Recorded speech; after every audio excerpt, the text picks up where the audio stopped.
5, 4, 3, 2, 1, fire.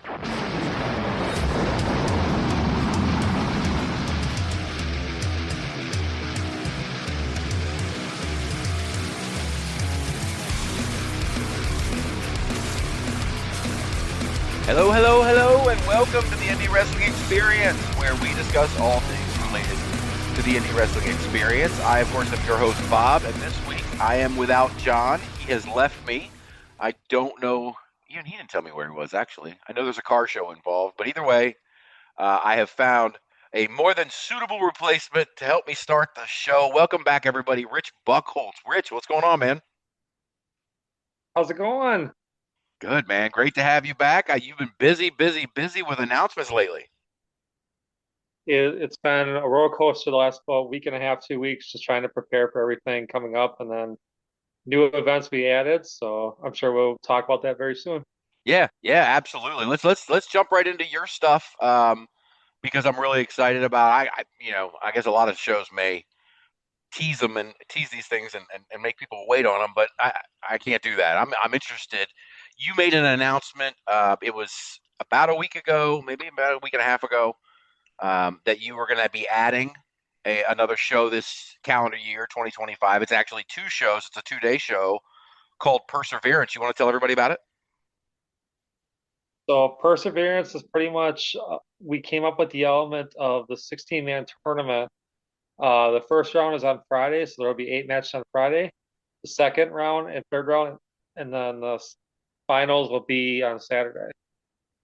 So there's a lot of top tier talent from the Midwest. We have 6 different states represented at the moment. So we will discuss who's all in it.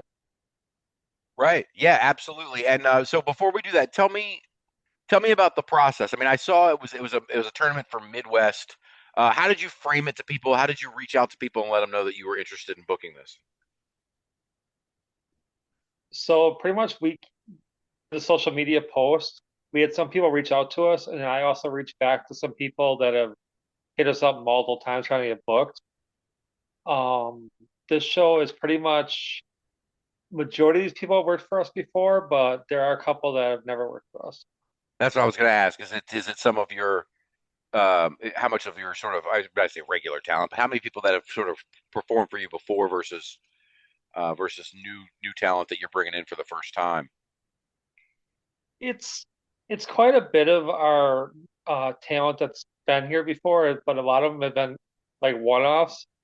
So it'll be very cool to see them back Right, right. And so this is going to be a regular single elimination bracket style tournament like March Madness, but with 16. with 16. Yep. Okay. Are there going And to pretty be? much the rule Go, go ahead. the rule that we came up with is once we do announce it, we're gonna announce the people in it today. But like once we come up with the bracket itself, if they have to cancel, that person automatically is going to advance. So Right. it's going to defer from not doing that. Right. Absolutely. So we've talked about this sort of the inside of how you operate. And I feel like I saw something in the post about this directly about booking fees, but you're setting this boundary with the talent up front, and you are making sure that you are negotiating all of the money to make sure it's all paid and all taken care of so there's no snags on your end for this tournament, right? Correct. Correct. Um, Yep. is that Go ahead. Oh, I was just going to say, yeah, we pretty much talked to all the talent about how we're running the tournament. Like everybody runs stuff differently. We're running it very strict on you advance, you get paid per match. That's Hmm. how we're running it. Very cool. So then, you have all 16 slots filled out. We have 14 slots filled out and we have 2 wild cards. Two wild cards. So we won't. No, none of us will know except you who those two wild cards are until the day of. Um, I'll probably announce them before then. There's, I want to make sure that the two are 100% committed before we can do it. Right. Right. Absolutely. That makes sense. Um, Just out of curiosity, what kind of boundary would you put? What would you say constitutes the Midwest as far as wrestlers who have reached out to you from the quote unquote Midwest? So what we did was we did border states, and we did we put in Ohio as well. So that would be your 9.5 hour drive. Mm-hmm. So like Ohio is kind of like in between Midwest and East. It's kind of in the middle. Mm-hmm. But we've had people work for us from Ohio that's very, very talented. So we reached out to them, and they're very interested in coming in. So Yeah, so I'm trying to look back, and you made this the original announcement. I'm trying to find it here, but it's been about a week, I think, right? Maybe not even a week. uh, try not a week, probably about 4 days, 5 days. Okay. And so in 4 or 5 days, you're telling me you've got 16 slots basically filled, two of which you're just going to confirm first. So give me a Yeah. ballpark. How many people reached out to you? We had probably I turned away at least seven. Um, for me, it became one of those things of I want more experience for everybody that's in this tournament. That was very key for me. We had a lot of people that are very young, and I really appreciate the fact that they reached out. But it's a matter of I don't want this to just be a Wisconsin tournament, Right. and that's the hard. Like for me, that was very difficult to turn people away. Yeah. Like you try not to wear your emotions on your sleeve, but it was hard having those conversations. Hmm. Yeah, I believe it. I would be no good at And that. pretty much what I told anyone that did reach out if we did pick them is this isn't forever. The door is always open. Keep reaching back to us. The more experience you get under your belt, the better chance that we'll bring in. Nice. Nice. That's a professional way to handle it, I guess, you know? Um, Yeah. I was gonna ask you, so I feel like I saw a Midwest champion or Midwest champion. Is there going to be any kind of championship associated with the winner of this tournament, or are they going to qualify for anything, or are they just going to get to be They're- winner of the tournament? So they're gonna they're gonna get like a plaque, and then they're also going to be the number one contender for the RPW Heavyweight Championship. Nice. Okay. Is that something that is like you're gonna like immediately the next show in January they're gonna get their shot, or is it just like at some point in the future we haven't decided yet? We haven't decided yet. It's a lot based on when we have our shows. Like this show literally came about 4 days ago. Like I've worked more on RPW stuff in the last 72 hours than I probably worked in the last 2 months combined. Wow. So it's been insane. Like I spent my off days for my shoot job is Sundays, and I spent over 11 hours watching videos, watching promos, talking to talent in between. It was a lot. I believe it. Yeah, I believe it, man. That's a lot. This is crazy. So all right, so you told me I think off air that you had this idea sort of working in your brain for a while. You know, Why all of a sudden now? Why all of a sudden the mad dash? Why all this activity in 4 days? I'm a big believer in being a trailblazer. I want to put out the idea before somebody else does it. Hmm. I've seen a lot of 8-man tournaments. I've never seen a 16-man tournament. Right? So it's kind of like the WrestleMania SummerSlam logic of 2-day event. Hopefully people are going to both shows. That's kind of the way to look at it No from the doubt. business aspect of it's two different gates. Now we're back in November for these shows, and when I was out there before, Yep. football is always top of mind. Did you scout that out?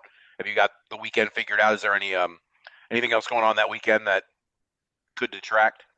Well, I mean, there will be football, but I don't know if the Packers are home yet. They have not released the schedule yet. That's the other headache that we deal with being so close to Green Bay is that the Packers could be at home um, the ninth. So we got to figure that out too. Right, right. Come on, Monday Night Football. Come on, Monday Night Football. Pretty much. Oh my goodness. So I know I saw you posted yesterday that you were prepared to announce some names here on the show that are going to be in the tournament. How many are you willing to let us know about today? I will let you know about each person except for the wild cards. That's all good? Each person except for the wild cards. Okay, let's do it. It's time. Time for the announcement. The first 14 of the 16 wrestlers in the Perseverance Show Midwest Tournament taking place November 7th and 8th. Is that right? Yep, that is correct. Okay, floor's yours, Rich. Big announcement. I wish I had a drum Okay. roll. All good. Joey Avalon, All right. Tommy Davis from Missouri, Oh, I don't know Tommy Davis. JDX, Ah, I love JDX. Sam Beal out of Ohio, Uh-huh. Cool. Jordan Cross, Jordan Cross. All right. Arias Creed, You're gonna have to spell that one for me so I can type it down. What's his name? Arias, I believe that's how you pronounce it, Ares, Creed, Creed. Wow, I don't know that guy either. Where's he from? He is from Chicago area. He works for freelance. Oh, okay. All right. Very cool. He has like a Drew McIntyre type gimmick with the bringing the sword to the ring and stuff. Like Oh, one of my sponsors is very because it's good marketing for him. right.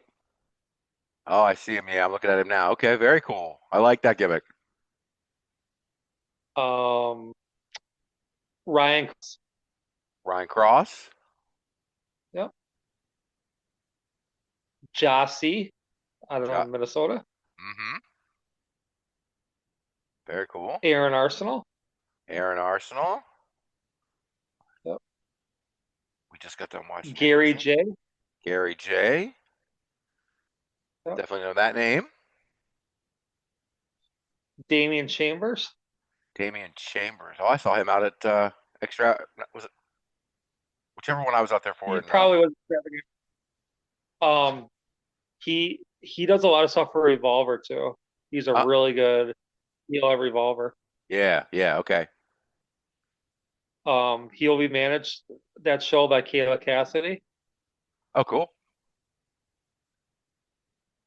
Ethan Matthews, Ethan Matthews. yep. Miguel Money, Oh, nice. and finally Garrison Creed. Garrison Creed. A lot of good old favorites there.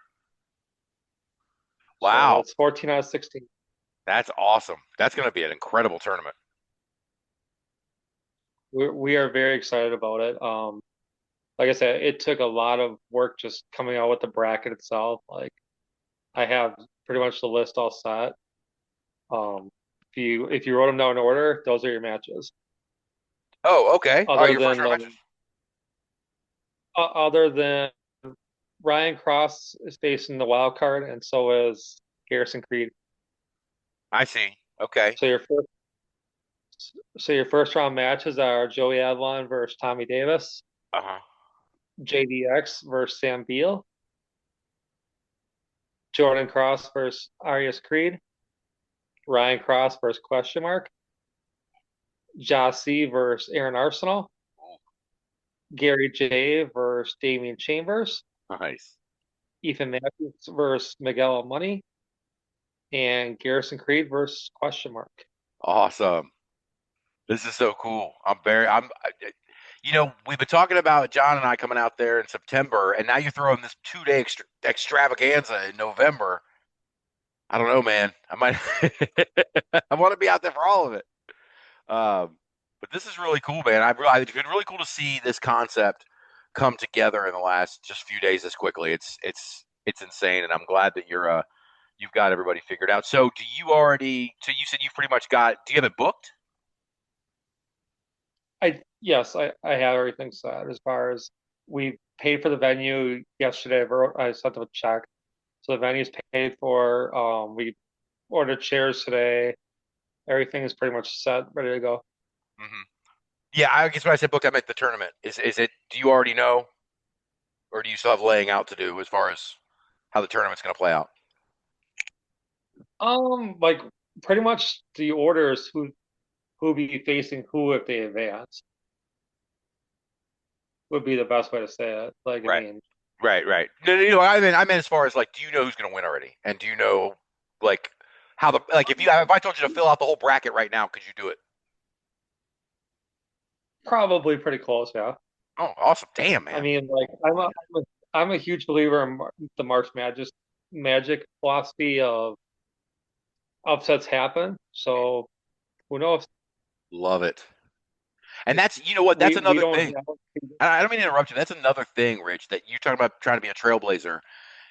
When you talk about the 8-man tournaments, you see an 8-man tournament at pretty much anywhere. There are virtually no upsets ever. It's almost always the person you think is going to win, especially the smaller the promotion and the smaller their circle of regular guys is. Even it becomes even more predictable. Um, So now Mhm. you're throwing March Madness into the March Madness monkey wrench into the work. So that's awesome. And that's why I thought it'd be a cool concept to announce it live on here because it's kind of like a selection Sunday type logic. Right, right. That's fantastic. Oh yeah, man. I really and listen. I told you I posted last night. I'm humbled that you chose us to make this announcement, and I wish John could be here for it. But we're really thankful, man, and we're hoping for the best. If we can help in any way, let's let us know. Okay, we'll do. So when will there are there again? Like I said, it's been kind of a flurry. Is there ticket information up? Are there is there a can you get them on the site? You, you can. The tickets are already up and available. I have a phenomenal website person that I asked for something to be done. It's done within 6 hours. It's amazing. The turnaround's incredible. That's awesome, man. So that's rpwprowrestling.com, right? Yes, And that's where they can get tickets for um, Homecoming. They can get tickets for Destiny, and now they can get tickets for Perseverance. I'm looking at it now. Oh, so you got a 2-day option? Oh, nice. you do. Yep. So pretty much it saves people $2 a ticket if they do the combo. Yeah, okay. So I see that. Yeah, so 30, You can 30 for the front order a row. single, Mhm. A single what? but I mean, if you're going to both shows, you're better off getting the combo. Oh, absolutely. Um, so that's great. So anybody who's interested in tickets, it's November 7th and 8th at Big Apple Pub and Grill in Manitowoc, Wisconsin. rpwprowrestling.com is the website where you buy tickets. There's none of this Eventbrite crap. There's none of this, Ticket Leap or whatever else going on. You go right to the source and ask the horse.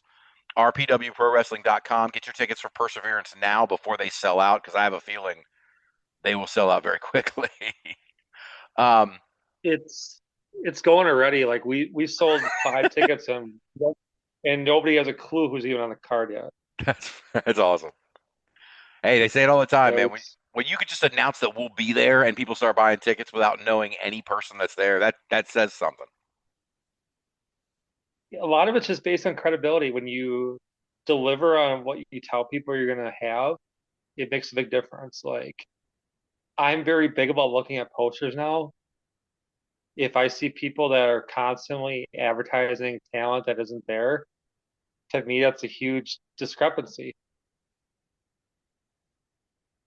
Yes, yes, and there Yeah. are So there are like I'm places very like that. oh yeah.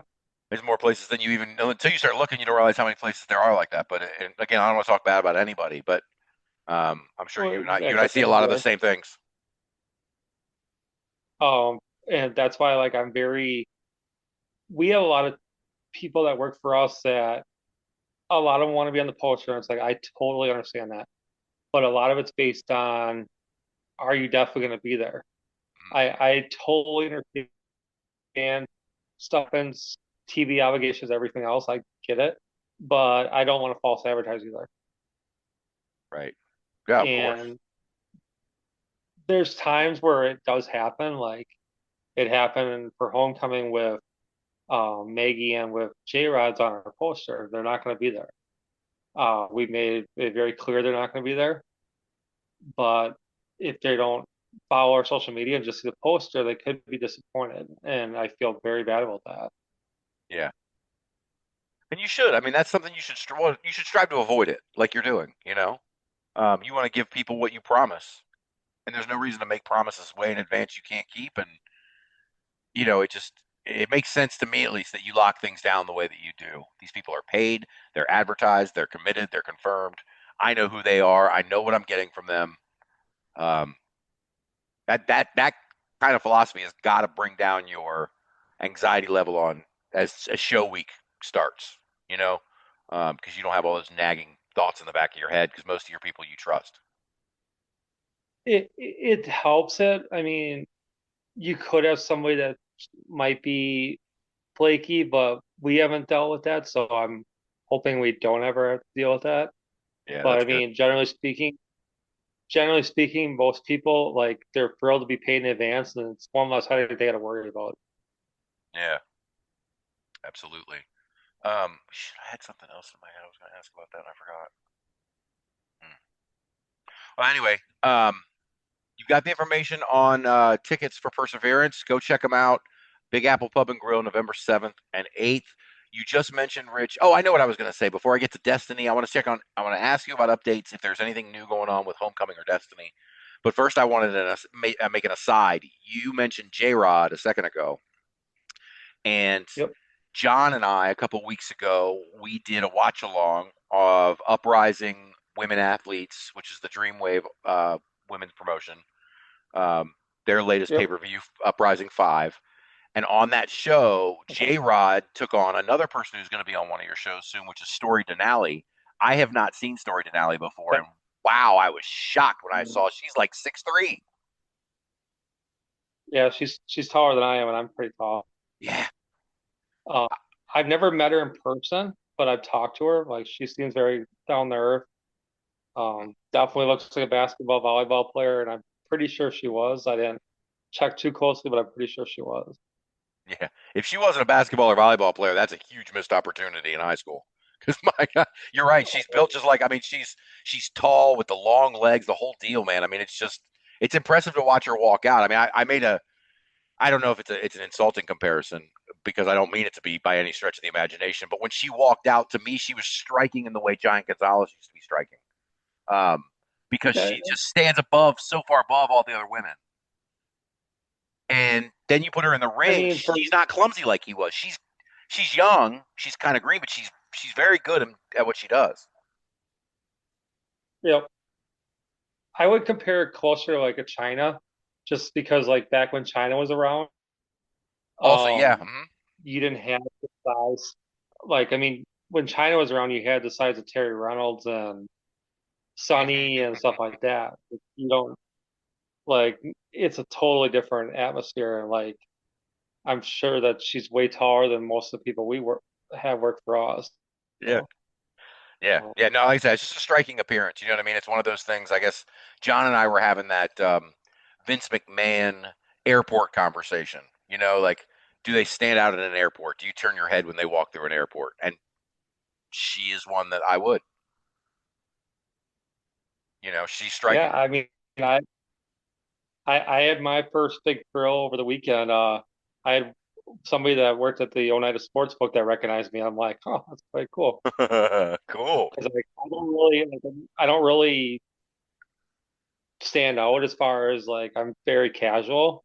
Yeah. So like, unless they look for certain stuff, nobody should even know who I am. Right. Absolutely. But So they told me that I know those. they tell you what. They told me that they've been to a couple of shows and they knew who I was. I'm like, that's cool. It's That works. always good to connect with fans, right? Yep. Oh man. So Homecoming and Destiny. Take them in whichever order you want. Do you got any updates? Has anything changed? Is there any new information for either of those shows? Homecoming, the card is still, as we've been announcing, all that's left is general admission. It's a huge venue, so like there's probably still about 600 tickets available for GA, Mhm, like because they could pack them in on the one side. It's a hockey arena. It's mhm. a youth hockey arena. So like two steel cage matches, like you're not gonna get that anywhere else for $10 for GA in Right. advance. Like As- there's not a lot I'll promise. That's one thing I'll promise.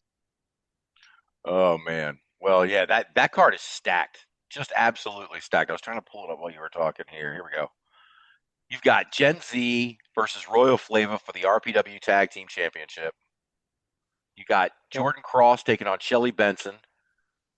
You got a triple threat yep. for the cruiserweight title: Johnny CK versus Isaiah Moore versus Miguel Allmoney. That's going to be nuts.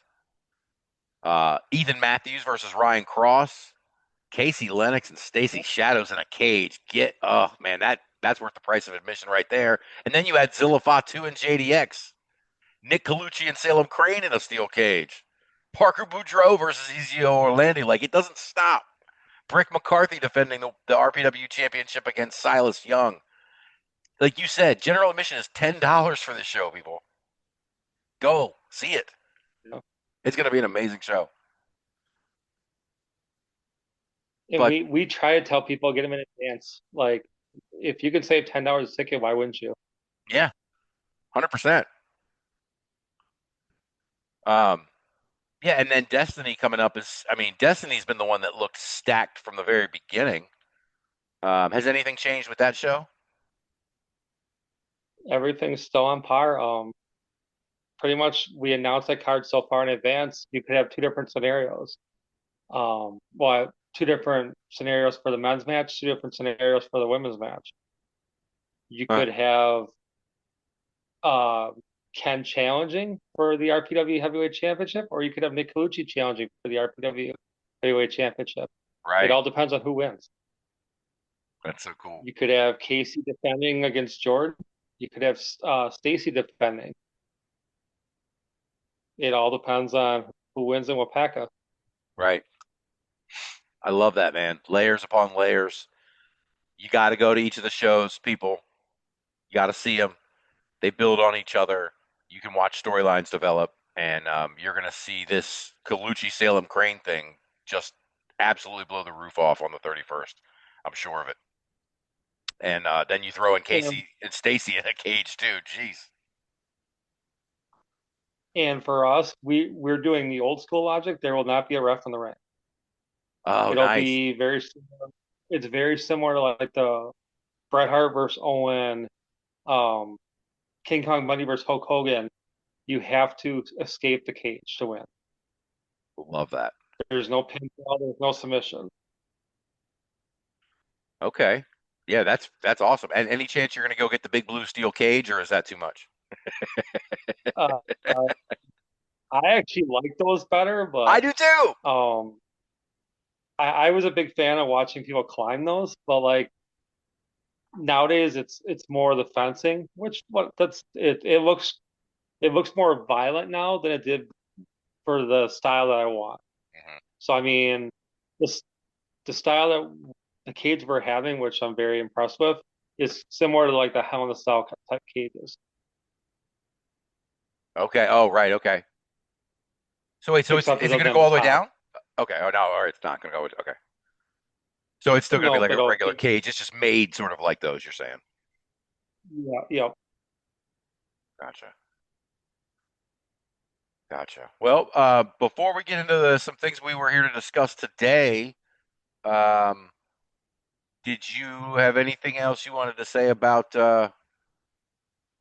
any of these shows or anything else coming up for you guys?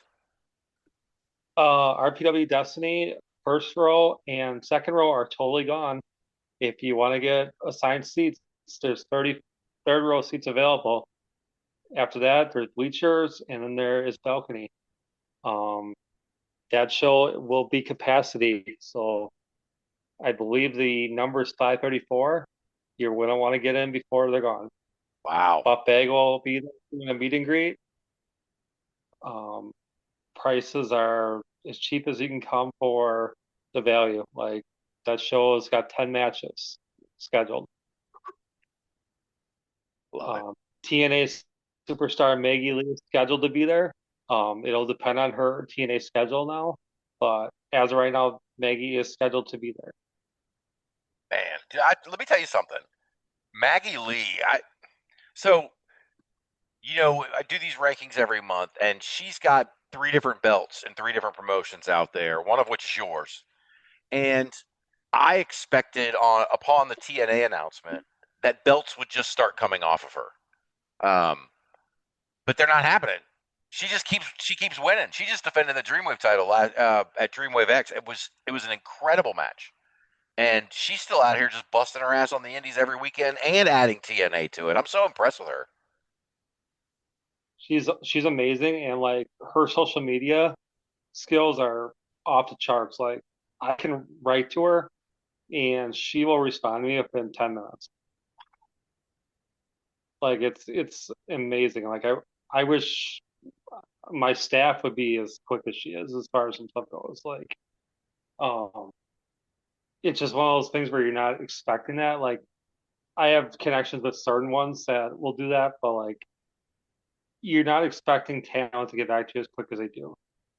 And that's a blessing in disguise. Like I have a lot of really great talent, but social media wise, I would say she's probably right up there with one of the best. That's fantastic. It's just crazy, man. Some people just can do it all, and Hmm. as we've said on this show a million times, the sky is the absolute limit for Maggie Lee. 100%. Oh, that dog's barking over here. So a couple of things. So I reached out to you a couple of weeks ago, and I said, Rich, I want to bring you on and have this discussion with you and John about referees. And before we get to that, especially since John's not here, there were a couple of pieces of news that you and I Yep. discussed, or well, one piece we discussed over text, and one piece I don't think we've discussed at all yet. But that's the purchase of two promotions, starting with, let's go in reverse here, but AAA at WrestleMania, it was announced that WWE had purchased AAA.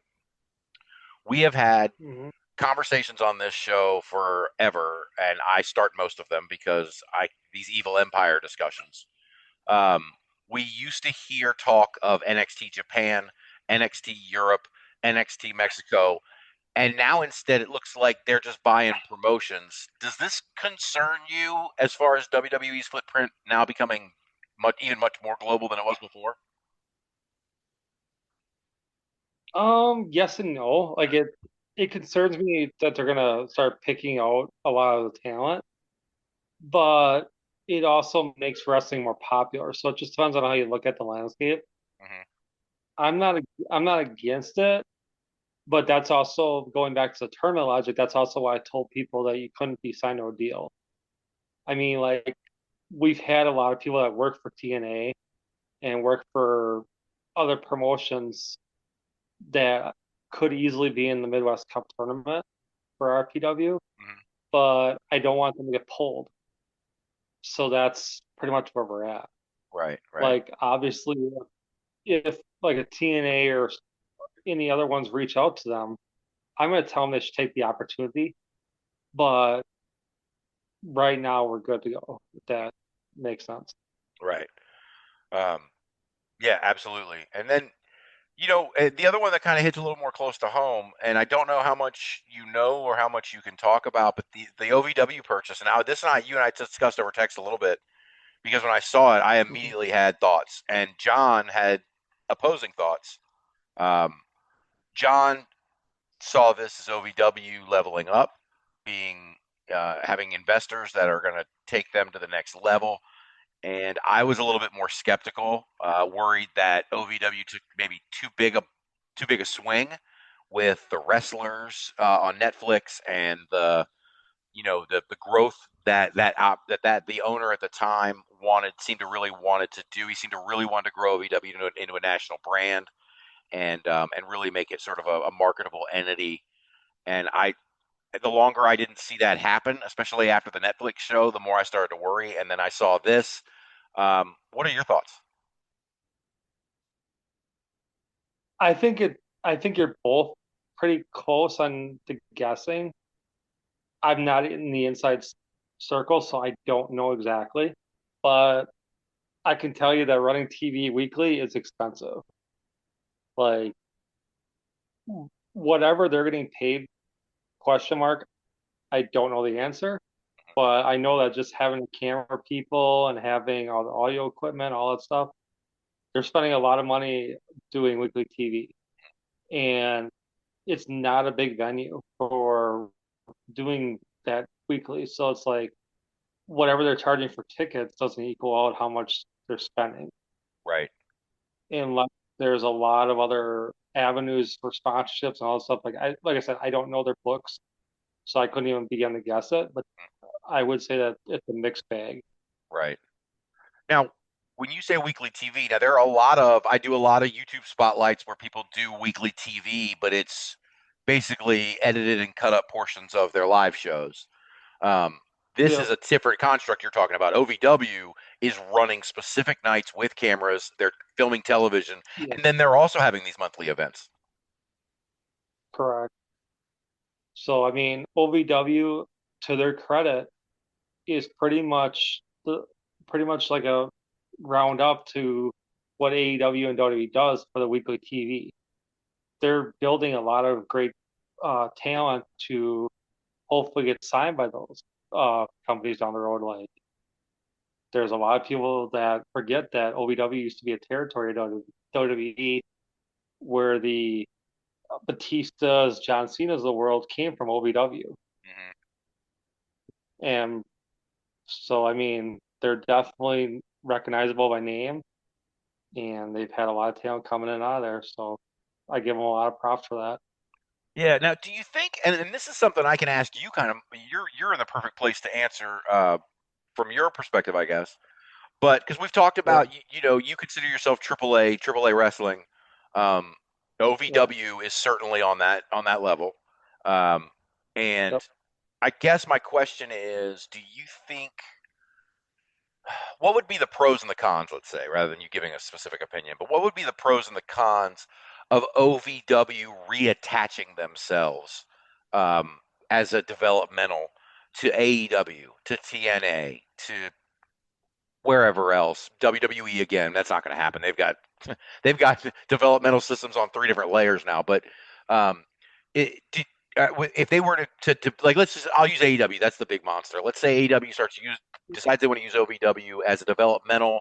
There's a financial transaction. There's financial support going back and forth. Is that beneficial, or are there cons on the other side that make it not as good an idea? A lot depends on what they're going to do with the talent when they're in OVW. So they're bringing in talent to work the AEW collisions and stuff of the world. It depends on what they're going to do with them. Are they going to build them or are they going to use them to enhance their talent? Would be my first question. Right.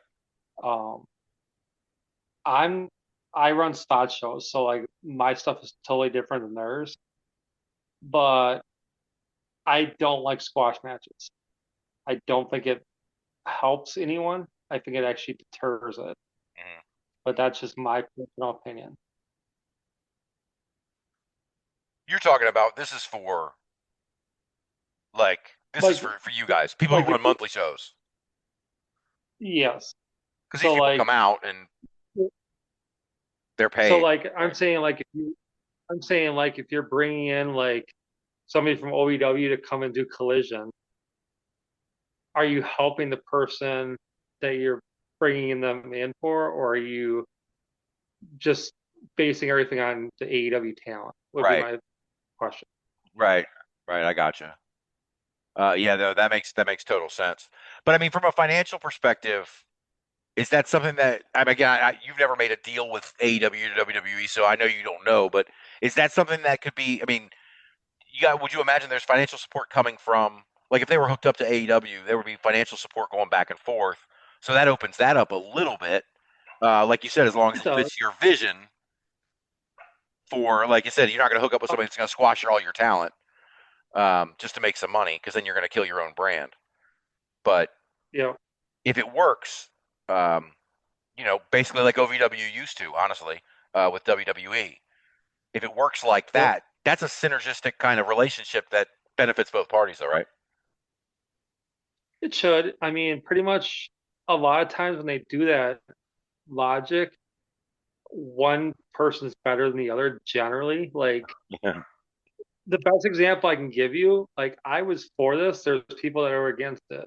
I thought it was actually really cool that WWE brought in Joe Hendry for WrestleMania. Hmm. I did too. Like I watched it as a fan, and it was like, well, that's really cool. But then you had people on social media that were like, they squashed the TNA champion. I'm like, I don't feel they did. Yeah, I don't I think. felt that they gave him his WrestleMania moment. There were some falses, and Orton won the match, but I definitely don't think it hurt him at all. If anything, I think it helped the market Yeah. because it put TNA on the WrestleMania marquee. 100% agree. And I guess that's actually a good example of a relationship that we're talking about. I mean, because TNA is sort of this relationship with WWE is sort of turning them into a feeder. So like you're saying, yeah, Joe Hendry did get beat pretty quickly, but he also got to appear on WrestleMania. Like Yeah. that's not the squash Rich is talking about, guys. Like that's not what he's talking about. He's talking about you bring in your guys, you may not even announce their name, you put them in the ring, and then the talent from the bigger company comes in and beats them in 45 seconds, and you may not even ever hear the other person's name. That's what he's talking about. He's talking about enhancing one and destroying the other. And here, Mhm. Joe Hendry got elevated. So many eyes were on Joe Hendry, and not only so many eyes, but eyes that potentially had never seen. There are a lot of people who only get into WWE for the WrestleMania or for the pay-per-views, so they may have never seen him at Yeah. all. And now there's 120,000 live people who saw him, and all millions of people around the world who saw him. And you got to imagine Joe Hendry is just over the moon. Oh, 100%. Like, I mean, I haven't talked to his people since, but like we talked to him a while ago, and I guarantee at the WrestleMania appearance, his booking fee went up. Hey, absolutely, man. He's earned it. He's earned it. Joe Hendry has made himself a star over the last 5 years, and it's been incredible to watch. And Uh, that's what I always like. That's always been my thing when people discuss like NIL and talent nowadays. I'm like, the money's there. Like, if you don't capitalize on it, that's on the talent itself. mhm. Shoot for the moon. If they turn you down, then go to the next. Yep, 100%. 100%.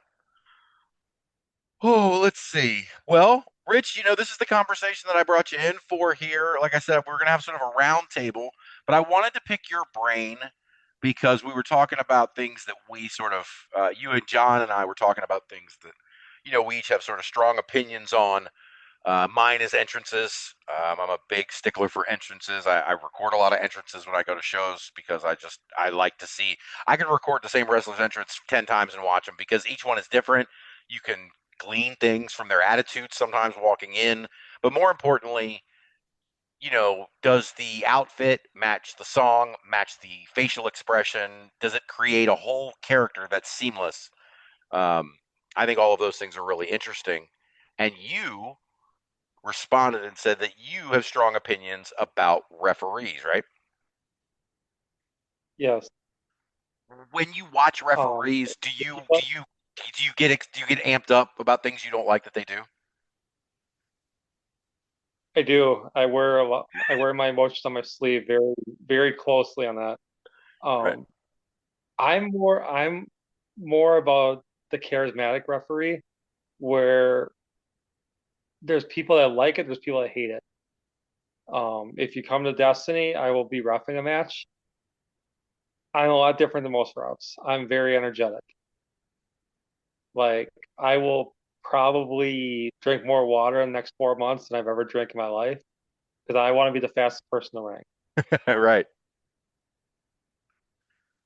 That, And for me, it's all about just the atmosphere, the electricity of it. I start out matches doing the American Gladiators thing of ready, ready.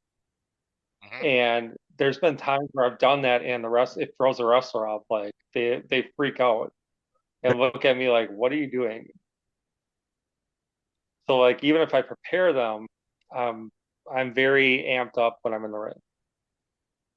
You mentioned something a second ago that you're going to be reffing a match at Destiny. Is that going to be a surprise, or are you able to tell us which one? I'm roughing Casey and Jordan. Wow. Is there a specific reason why you decided to ref this one? It's based on I'm very big about getting the female talent over, and if it puts more eyes on, I'm all for it. Hey, and And that like they're both very good in the ring, so like I want to have that energy level, and the bar is a sponsor for it, which is the place I work at. So that's also the reason why I chose that one. Like my goal is to get as many people from my area to that show as possible. right? And if I'm roughing them, it's a lot easier to get them in the door. Really? Yep. That's interesting. I never would have thought about that angle, but yeah, I guess that makes sense. Being because I'm behind the scenes generally, like it's kind of look at the WWE logic of Paul Levesque. He's not on camera very often. He's there, but he's not on camera very often. He's doing a million other things. I'm not doing a million other things, but probably doing 100 other things. Yeah, guys, I've seen Rich run around at shows like a chicken with his head cut off. Believe me, he's doing a million other things. There's so much going on, There is, I mean, and truthfully, the show is actually the most chill part of my job. right? Like I can tell you candidly that the show for Homecoming, every single person I wanted to prepay got paid on February 13th because I wanted to make sure they had money for Valentine's Day. Aw, So like I was literally paying, I think there was 20 people that wanted to be prepaid. Um, I was prepaying them all while I was roughing volleyball. So in between plays, I was doing PayPals. that's so cool. I mean, I And think you were telling me about that when it was I going on. probably I literally had volleyball people going, "You're really on your phone a lot." I'm like, "Uh-huh." Ball was out. Were you even looking? No, no, I was doing this. No. um, Too much. but that's so cool though. It's such a cool thing to hear that you take care of your people like that. That's really, like I said, it's rare. It's rare. Um, but when we're talking about the referees, I want to Yep. I want to ask you first. Um, I always have to preface this with I'm not trying to pierce the veil of the curtain or pull back the curtain or whatever parts of the business people want, don't want out there. Mhm. But as far as just sort of a Yep. basic, like we're talking about today, you know, what are Rich's opinions about what makes a good referee? What are Rich's opinions about what makes a bad referee? But from a baseline training perspective, that sort of pretty much everyone is sort of I don't want to get into the teaching, but everyone is sort of equipped with certain basic general tenets as a referee that sort of everyone understands before they go in there and do that. What kind of things are those that sort of everyone knows? Referees should or shouldn't do these things.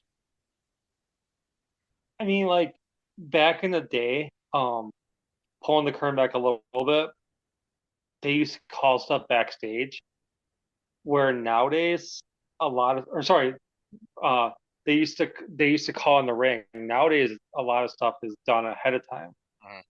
where it's a lot more memorization than it used to be. Like for me as a ref, I hated when wrestlers would tell me certain stuff. Like you're doing multiple things as a referee. You're not counting one, two, three. That's not your only job. Like if you're working for TV, you have an earpiece in your ear. They used to hide that a lot. Now they don't even hide it. Right. Like if you're watching WrestleMania, you can clearly see the earpiece. Oh yeah. Um, for me, I personally hate the earpiece. Um, that's just my personal opinion. Like, I definitely don't enforce people wearing them because I hate them. I wore one for one of my shows that I refed in Wapaka 2 years ago or a year, whatever one. I don't remember which one it was, but it drove me nuts. I'm like, because all you keep hearing is stuff that you don't. It's distracting, in my opinion. Right. Is it more distracting But to have an I earpiece mean, in, or is it more distracting to have a wrestler calling stuff in the ring that you are prepared for? I'd rather have the in ring because then you're not relaying the message. So like having pretty much there's always somebody backstage for like TV stuff. So like that's one of those things where usually somebody's in gorilla talking about stuff. And that's where it gets kind of mumble jumbled as far as like if you hear the wrong thing, it could be relayed wrong and then there's a whole mess in itself. Hmm. So my biggest thing for positive is just make sure you look like you're forward. Like make sure that your referee looks like they belong in the ring. That they don't look like a fan. Right. Um, Nowadays it's hit or miss. As far as that stuff goes, like I'm huge on cadences, where that's not a big deal for a lot of people. For me, it's a huge deal. Um, I will tell you that I've had a couple times where the guy didn't kick out, I pinned him, Oh and yeah. they walked backstage, said something. I'm like, maybe next time you'll kick out before three, Right. Yeah. So and that was the that's end of you. the So conversation. you're the one like in the ring. You're strict about that. Like you're gonna do, and I've heard that about referees before. Like the people say that they want referees who will call the action in the ring, regardless of what they think they're supposed to see, but call what they actually see. I mean, if you see something, you should call it. Is the way I look at it. Like if you see somebody grab a foreign object and you're not supposed to and you accidentally do, you should call it because you're kind of doing the wrong thing by not calling it because you just look stupid. Yeah. It's like Like, there was a thing with Chelsea Green on SmackDown a couple of weeks ago. Did you see that where she got counted out? yes, where she wasn't paying attention to the count, yes. Right. You have to do that, right? I would think so, but like it depends on who you ask because I've been told that you're supposed to hold counts and I disagree strongly. Right. Yeah. Now, I mean, you I can I, slow the count a little bit, but if you just stop I counting for yes these and long no. stretches, right, then people notice that. Oh, 100%. Like for me, I'm very big about your cadences should be the same. And like Uh, I can watch something very carefully and figure out what the finish is because a lot of times the count is faster when there's finish. mhm. If your counts are the same consistently, you don't have that issue. Right. Yeah, that's fair. And is that, from my perspective, as you're saying that, the thing that's popping into my head is this is the Japan 20 count. Um, do you think the 20 count gives the referees more leeway to keep a regular cadence, but give the wrestlers time to get situated if things go It wrong? does. It does. Like, I mean, things have changed a lot where back in the day, like they were counting up to eight or nine and the wrestlers weren't breaking counts. Now the wrestler will keep sliding in and out to break the count. Hmm. And like I've seen it before where the back in the day where they would break the count and they would still be counting the other person out. That was like probably early 90s WB, Hmm. WF, Right. where they would still be counting the other person, but they count them as being in the ring and being good. Right. So, Um, but no, like, I mean, Good. oh, I was just going to say the biggest thing for me as far as going back to cadences go is make sure that you announce when you're hitting the counts, make sure you're very authoritative and be like, one, two, etc. Like, because when you hit the mat the first time, they may think that that's a one count Uh-huh. because your body's hitting at such force that they don't know that it's not a one count yet. Happens to me all the time. I've been watching wrestling 30 years, almost 40 years, and I still sometimes I still think that bump is one. Trust me, if you come to Destiny and you see me ref, you're gonna know it's a big difference. Hey, I saw you ref when I was out there before. I have been privy to the Ragin Rich ref show, and guys, it's everything he says. I mean, he's a fantastic ref. He's different than other guys. You said you'll be at Destiny, right? I will. Yeah, get out of Destiny.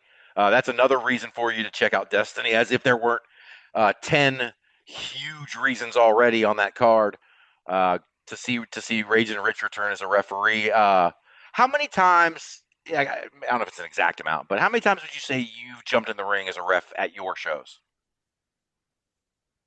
I think I've been in the ring 3 or 4 times Okay. that I can remember.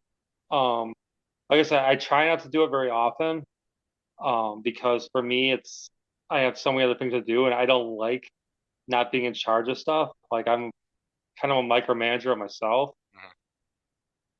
so I'd rather just do everything myself as far as the door and everything else, and it stresses me out when I'm not near that situation.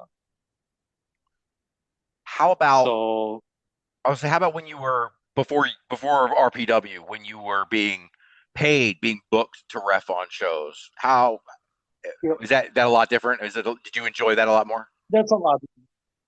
Well, I wasn't in charge of anything. Like there wasn't money coming in and out. Like Right. I trust my staff 100%. Like Raina does a great job. She's usually over by me, but it's one of those things where if you're not over there, you don't know if somebody may have tried to sneak in or whatever the case may be, and it's way easier to watch it when you're in person. Mhm.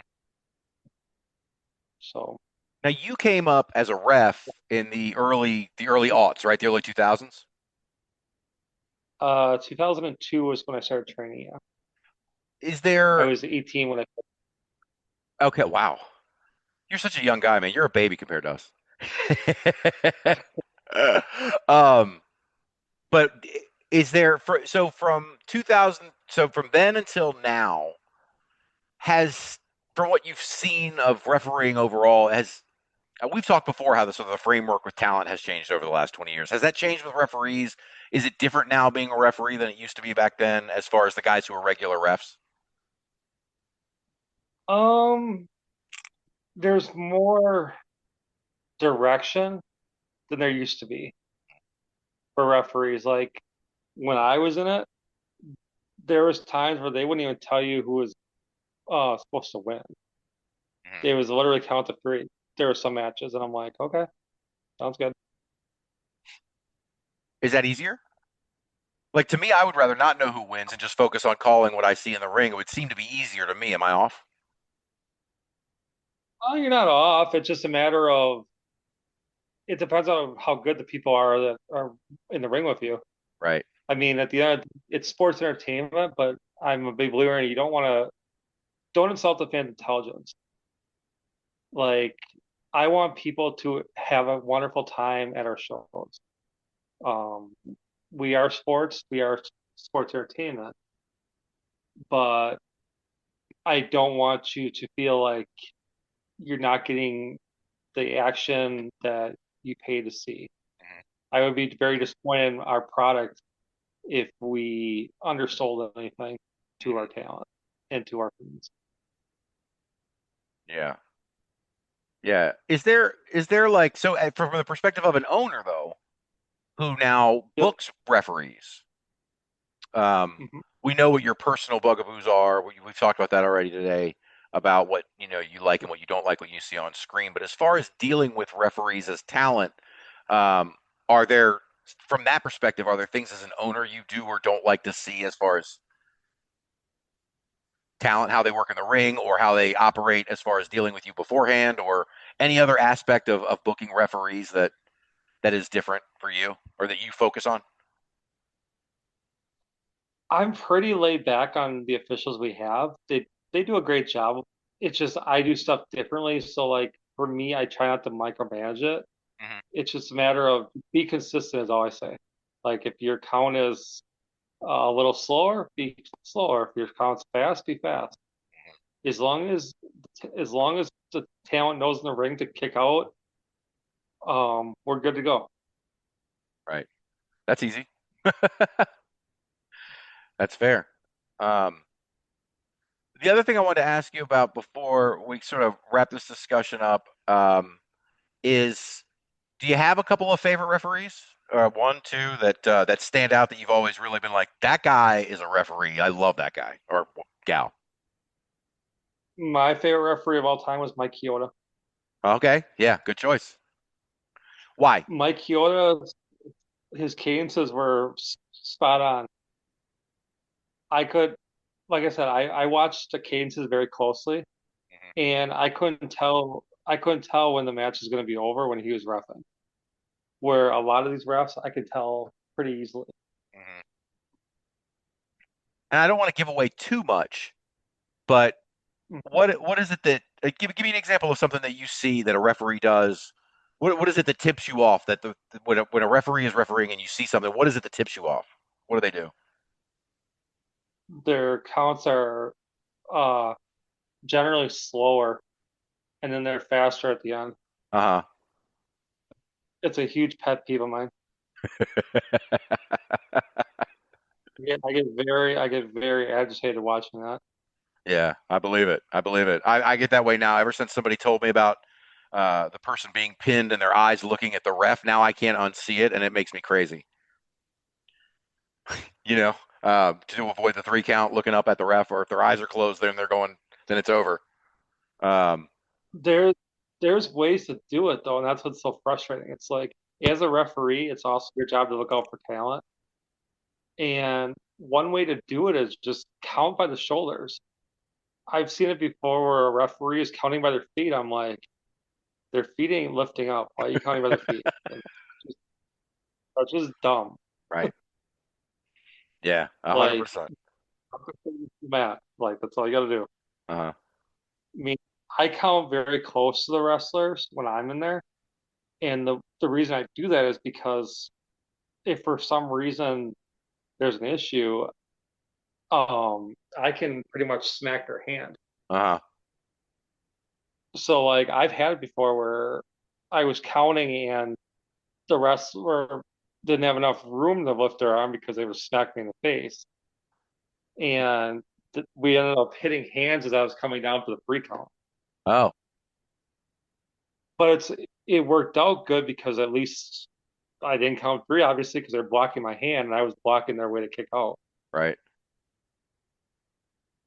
But even in that I construct, you still for think it's my good to be close. I think it's going to be close. I was probably too close in that situation, Right. but like I count very similar to Nick Patrick, where I usually will count on my side, Uh-huh. where I see a lot of refs count on their knees, and I think you're going to tear your knee out eventually doing it that way because you're hitting so quickly. Hmm. You're putting on Yeah. like I don't wear knee pads. A lot of refs do. I don't. What you see is what you get. I pretty much come in with regular Nike Shock tennis shoes, and I'm not the typical ref. Like I don't wear the dress pants. I wear athletic pants, and now I'll probably wear our RPW merch to plug our merch. But I'm just one of those people where it's about the wrestlers in the ring. It's not about the ref. If the ref is too over the top, it's a distraction to the wrestling. Yes. So it's a balance. Yes. I have one Like very I'm specific not. referee that I'm not going to name him on here because I can't stand him so much.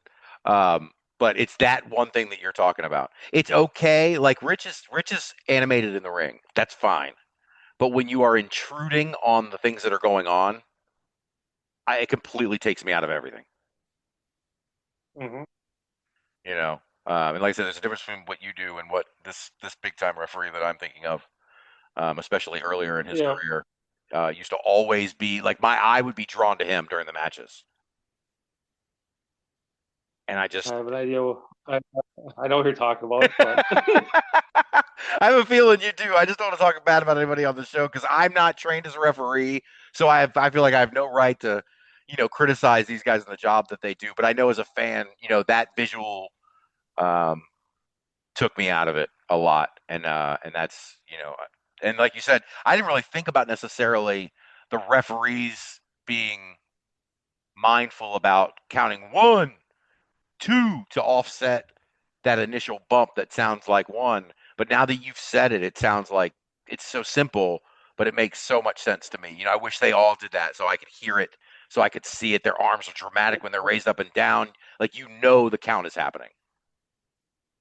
100%. And like think of nowadays compared to when you were a kid and when I was a kid, they used to do the free arm raise for a sleeper hold.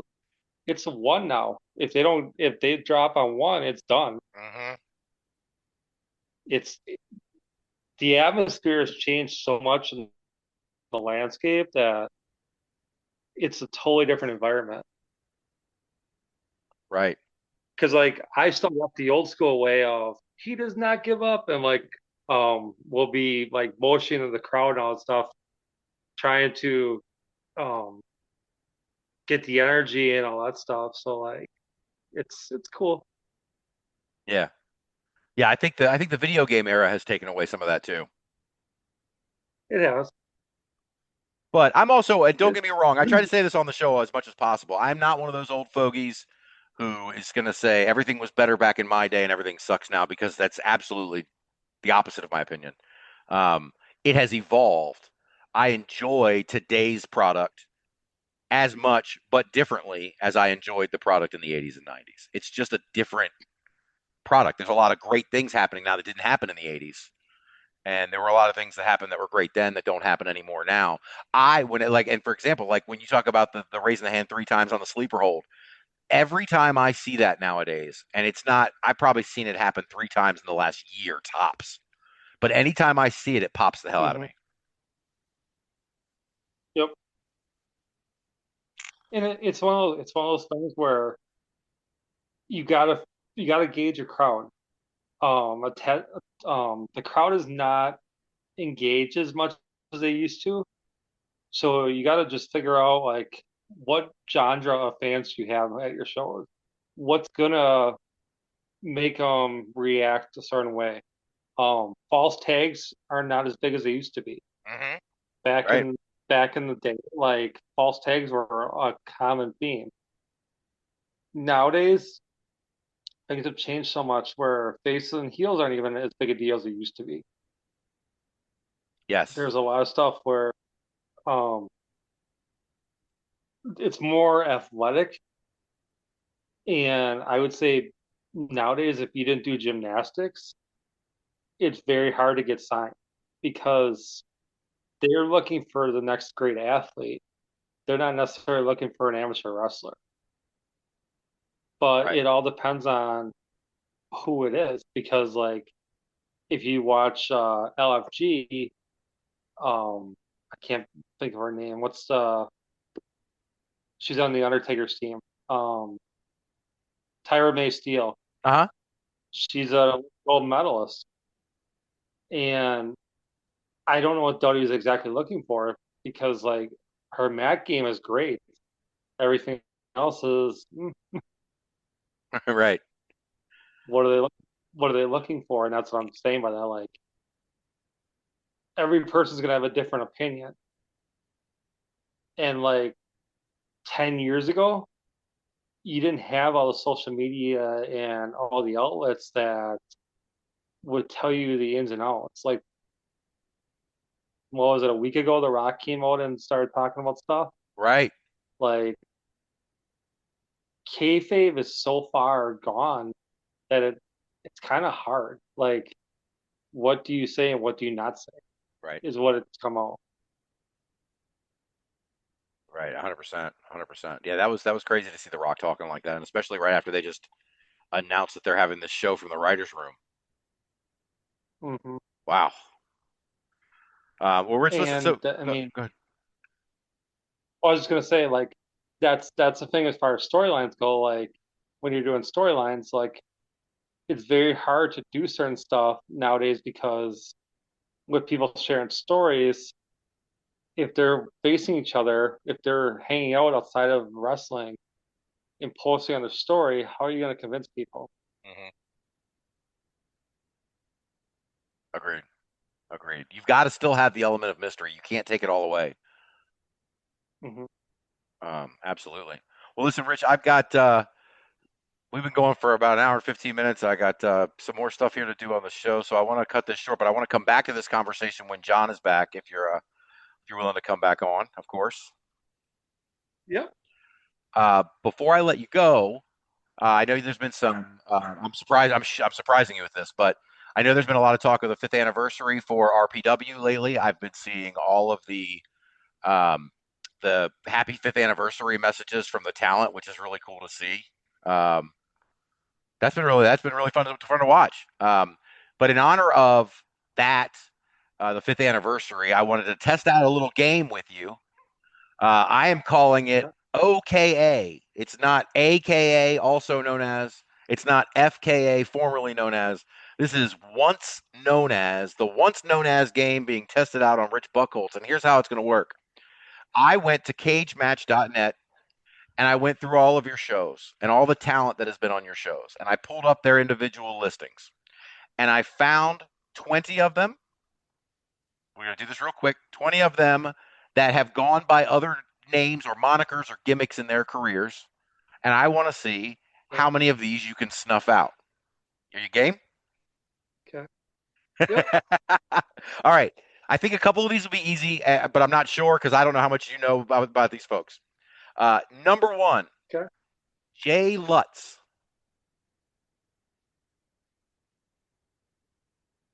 Um,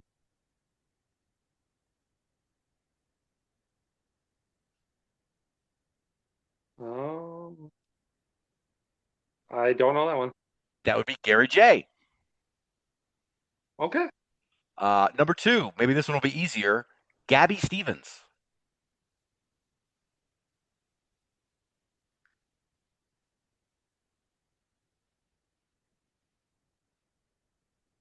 Hmm. This one is very in your Maybe promotion. in my promotion, Very, very much so. Heather Reckless. Casey Lennox. Really? Okay. All right, number three. Maybe this. All right, Justin McCoy. JDX. Yep, yep. All right, we're on a roll now. Number four, Amber Lynn.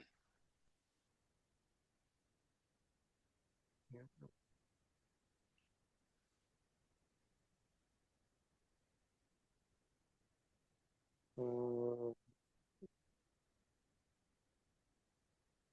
Shaza. Laney Luck. Shit. I was gonna say that too, and then I'm like, no. Hey, listen, I picked the Okay. hardest ones too. The ones that were complete. Most of them are completely away from the names they use now. So I was curious about if you would know this one. Another regular of yours, who used to be known as Corey Idol. That would be Joey Avalon, It is correct. right? Yep. Number six. Uh, oh, then let me say this because this applies to this one. I am including the features, the people who have only maybe wrestled for you once or twice, but who are bigger names. Um, this one used to be known as Two Rivers Jack.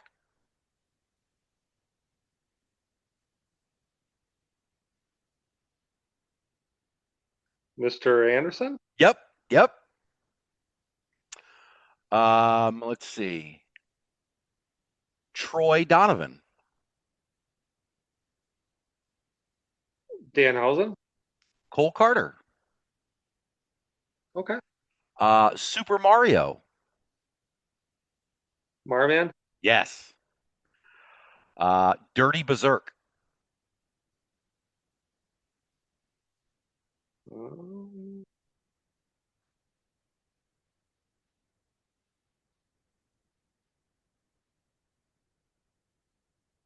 I don't know that one. Jake something. Oh, Number 10, Angel Rose.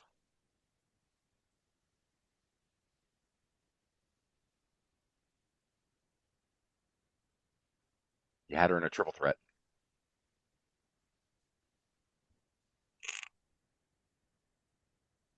Let's see. Kiera Hogan. Very close. Diamante. Okay. This one is actually a current name. I know for sure. But Holly Okay. Swag. Haley J. Correct. Jennifer Flores. Would be also known as Jasmine Allure. Correct. If you can't tell, I'm going backwards now. We're going further back in time. Hakeem Zayn. Rohit Raju. Correct. Jake South.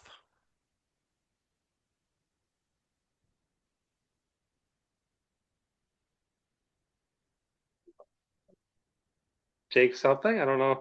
Nope, that would be Madman Fulton. Oh, okay. Number 15, Salem Ash. Salem Crane. Nope, Karam. Oh, okay.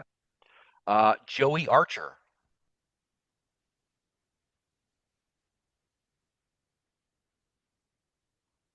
Hmm.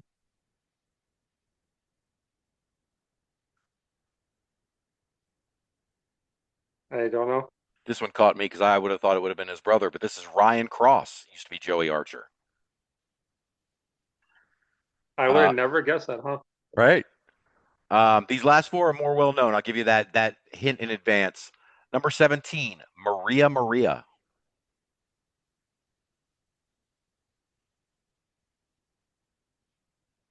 Really?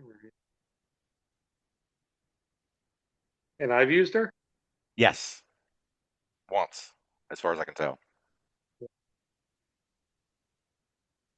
Did she wrestle or was she doing a meet and greet? She wrestled.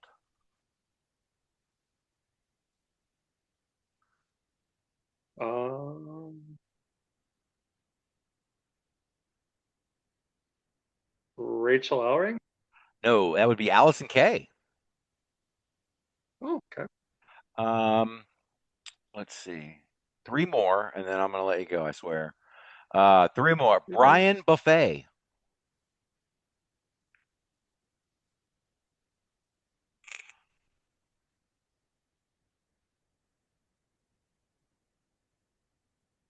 I'm lost in this. I don't know. Brian Malonis. Oh, Number 19, Din T. Moore. Matt Winchester, aka the Beer City Bruiser. Yes, sir. Yes, sir. And I think this last one is more well known one on a better one, I think. Number 20, Reclusa.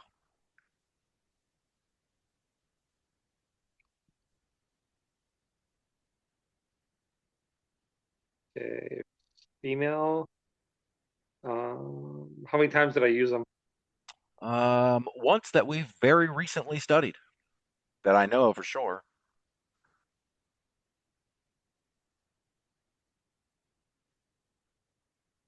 Just the once. Yep. It's just the once. Just the once.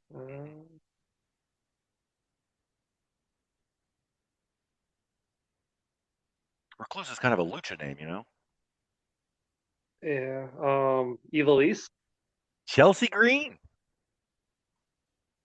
I would have never have guessed that. Well, when I went on Chelsea Oh, Green's page, right, it's like Chelsea Green, Chelsea, Laurel Van Ness, and Reclusa. And I'm like, well, yeah. everybody knows those other names. Yeah. So if you would have said Laura Van Ness, I would have known who it was. Right.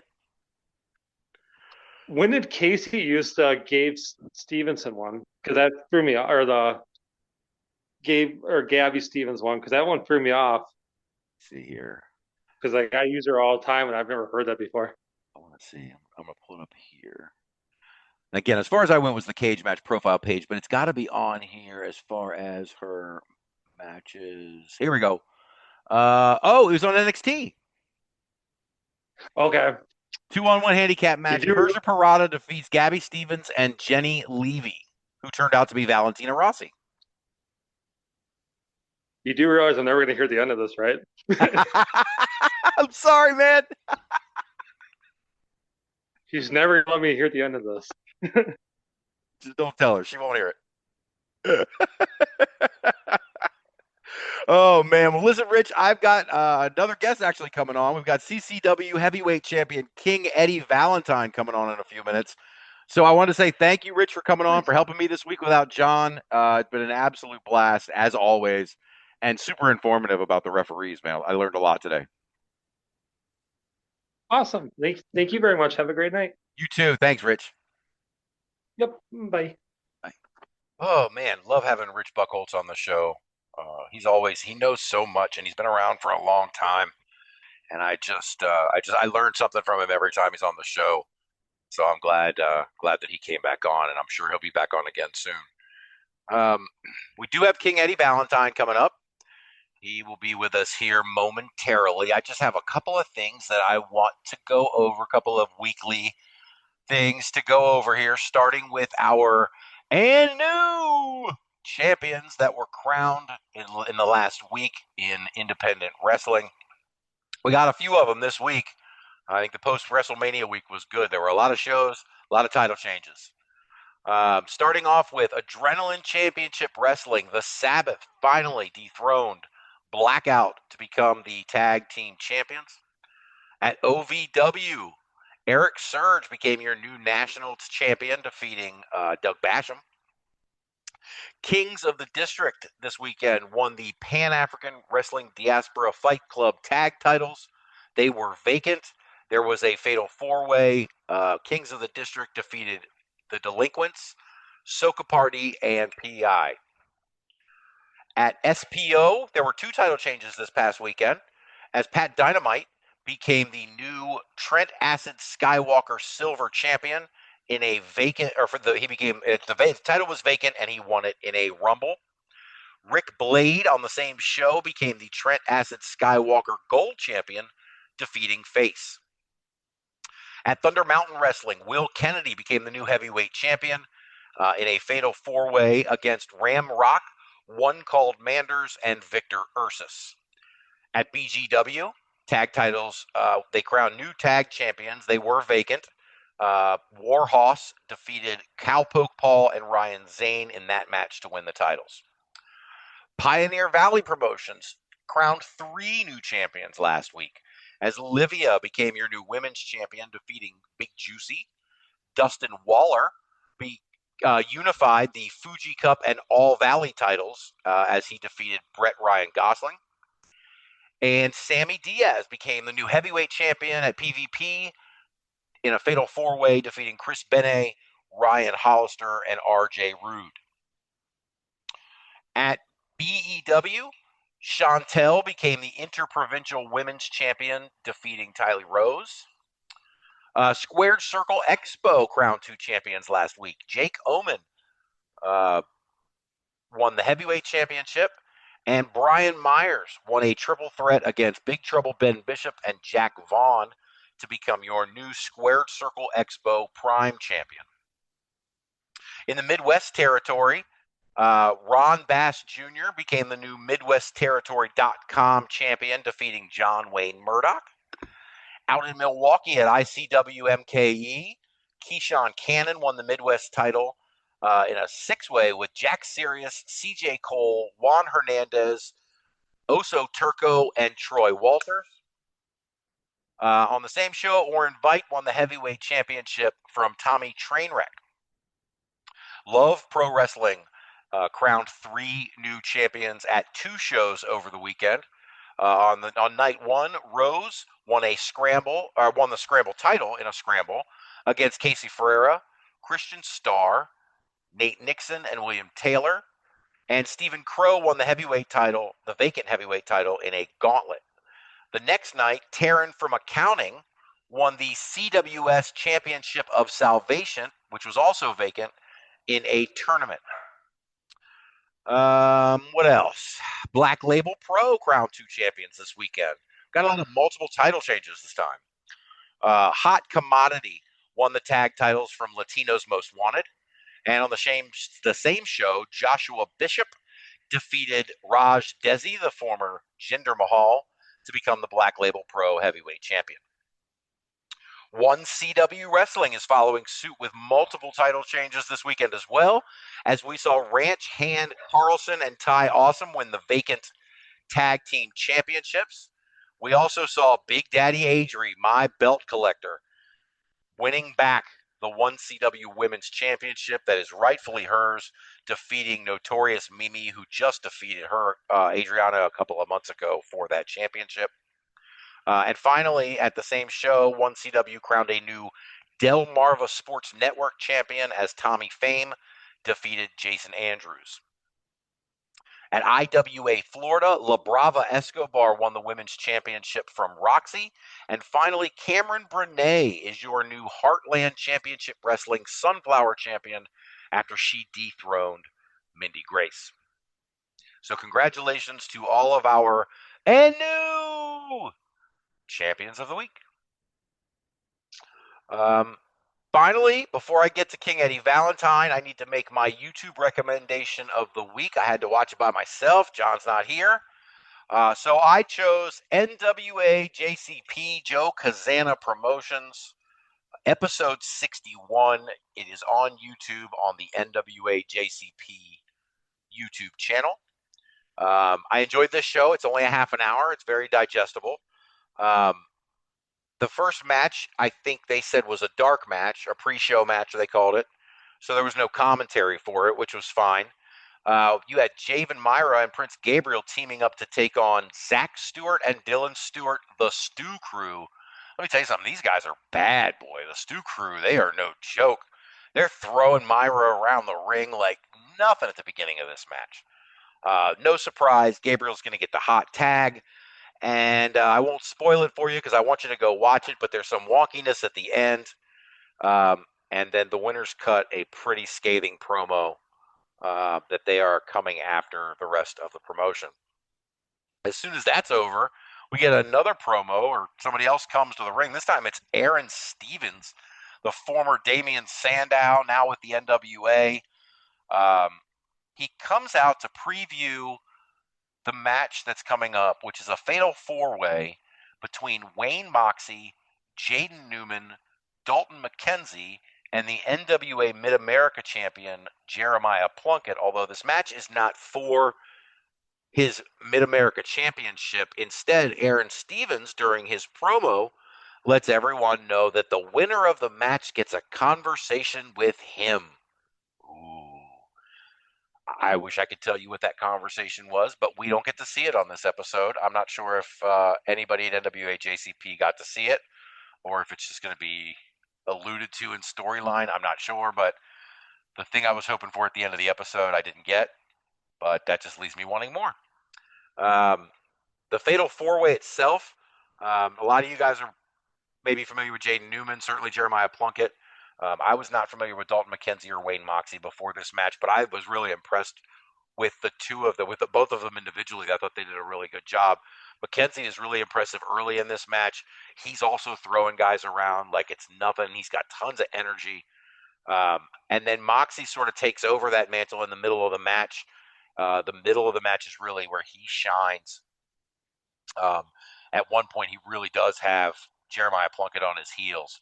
But then he calls a move and misses and falls straight through the ropes, which was just absolutely hilarious. That brings Dalton McKenzie back into the ring. Now he's battling with these guys. At the end, unfortunately, Aaron Stevens gets involved in the match, leading to some interference that helps choose the winner. Like I said, we don't know what that conversation is, or if they had already had that conversation, and now the winner of this match is in some sort of stable with Aaron Stevens, or it was already working with Aaron Stevens from the beginning. I'm not sure, but like I said, all those questions leave me wanting more. So, like I said, it's a short, quick episode, but there's a lot of stuff going on in it. Aaron Stevens is always good. And I promise you'll be impressed with the Stew Crew. Wayne Moxie and Dalton McKenzie, they're my standouts from this week. They really, really impressed me. So go and check that out. Again, that's NWA JCP Southeast, it says, episode 61 on their YouTube channel. All right, well, without further ado, let me go get our second guest of the week. All right, and here he is. I promised him to you earlier in the show. He is now with us, the winner of the King of the Territory match, the king of CCW, and now the CCW heavyweight champion, King Eddie Valentine. Welcome to the show, Eddie. Surprise, surprise, it's the sexiest king alive. El Rey can't be on. King Edward Valentine, first of my line. How are we doing today, my campesino? Doing fantastic. I was so excited to have you on the show, especially after I saw you win the heavyweight title. It was just it was a really cool moment, and I got to watch you afterwards at Bash at the Beach 51 with your court, which was just a great segment. We'll get to all that in a minute, but how's it feel to be champ? Oh, it's amazing. It's the best feeling in the world. Yeah, to be the champion and the king. I'm on top of the world right now. I believe it. Ain't nothing better. Yeah. Now it's a long way from where you start. I mean, you've been in the business for a long time, since the late '90s, right? Yes. And yes, I got started in '97. Yeah. Yeah, it's been a royal minute. Yeah. And back then it was mostly CZW, right? I started with the Samoans. I'm a Wild Samoans graduate. I was trained by Afa and Samu. I started with WXW. And then I wrestled for Pennsylvania Championship Wrestling and ECWA. And then I moved to Combat Zone Wrestling in the early 2000s. Right. And that's where you had your first long-term sort of success, right? You held multiple titles there. Yeah, I was a tag team champion in Combat Zone Wrestling, and that was we had television at the time, so run a lot of shows working with Big Japan. So yeah, that was my first big high profile where I was on television and everything every week. So right. Yeah, absolutely. When you say television, I wasn't privy to any of this happening back then. I was on a break from following wrestling in that time period. What TV was CZW on at that point? It was like nationally syndicated, but it was like man, I can't man, it's a long time ago. It was over 20 years ago. I can't remember. But we had a lot of college kids and late at night, I mean, like they kept bumping our time later and later because of the graphic ultra violence we were putting on every week. So yeah, it was like something that a lot of college kids would watch. Right. And was that like on local, was that Philly TV or was that? No. That was you could see that you could watch Combat Zone across the country. Oh, right. You said it was syndicated. I'm sorry. I guess I'm not paying attention. Yeah. So they would just keep. Oh, so how long did that last? Like, were they still doing the weekly TV when you were there when you left? Yes, they were still doing it when I left. So I was there in 2001 and 2002. And then you left CZW. The one thing I noticed about your career, right, is as I was reading a lot of things about it and working my way through it, is you have moved from promotion to promotion on a loser leave town match a lot.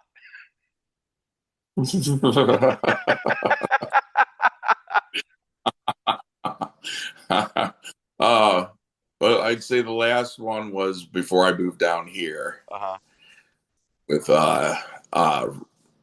wrestler Ed House, a fantastic wrestler. Who I wrestled and fought many years. That was before I moved down here. That was in York, Pennsylvania. The one before that, I think, the Combat Zone Wrestling. I was loser leave CZW. I had one for Lancaster Championship Wrestling. Yeah, that happens from time to time. I guess it has happened a bit.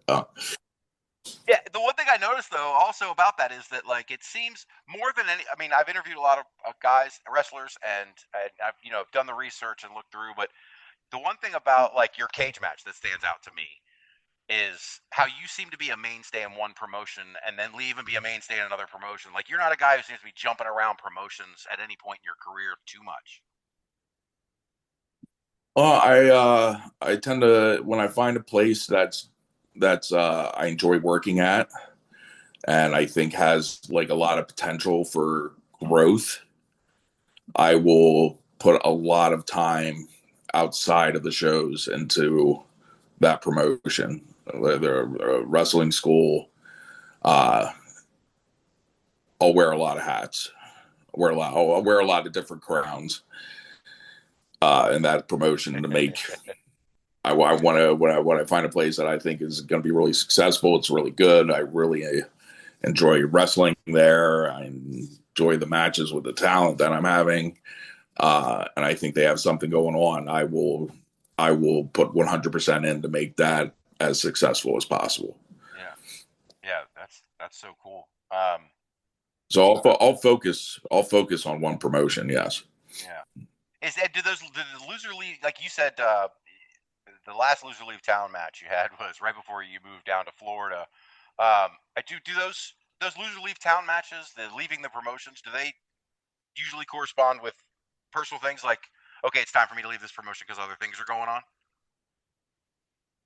Well,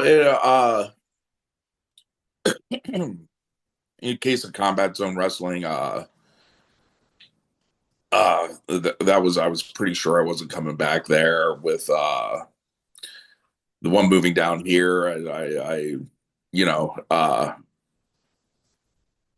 like to have something big on the way out, and leave something there in case something happens down the line, kind of thing. I mean, I if I'm leaving someplace, I want somebody to benefit from it. Right. While I'm on my way out the door. Oh. So like I like to give them a big.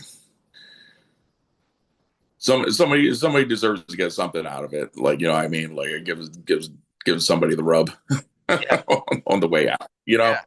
No, absolutely. That's usually that's a pretty easy one. Yeah. So, like I said, I'm going through this background stuff before we get to the CCW stuff. I noticed that you mentioned this a second ago, was the Big Japan. Did you say that was in conjunction? Were they working with CZW? Is that how that happened? Yes, it was CZW versus BJW at the time. Okay. All right, and so that was over there though. You went over there for that. Yes. Well, there was a talent exchange. Like their guys would come over here, and our guys would go over there. Oh, okay. How'd you like Japan? I loved it. That was a very positive experience. It was like everything was the money was great.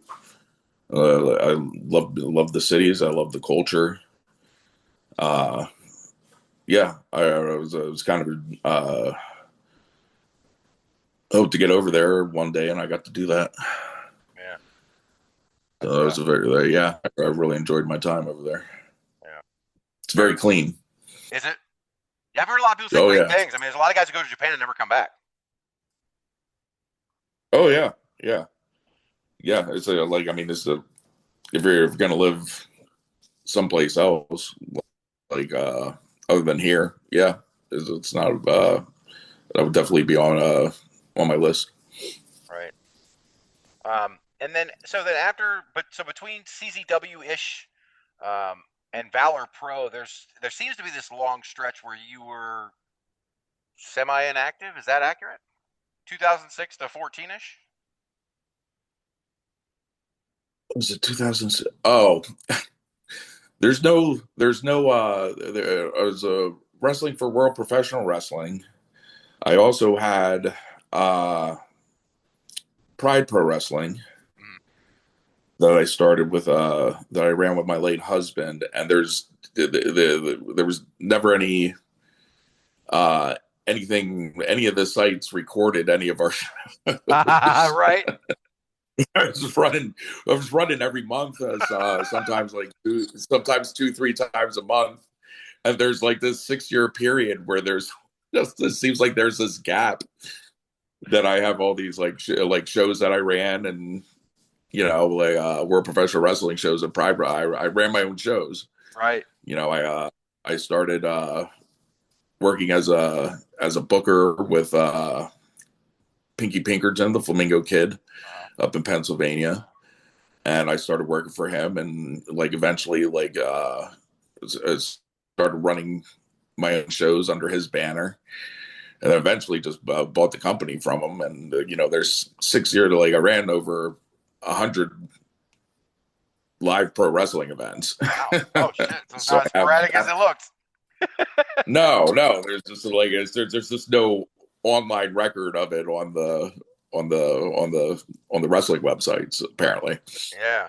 So I'm curious about this now. So did you leave CZW because you were interested in getting involved in running a promotion, or did that happen just sort of on its own afterwards?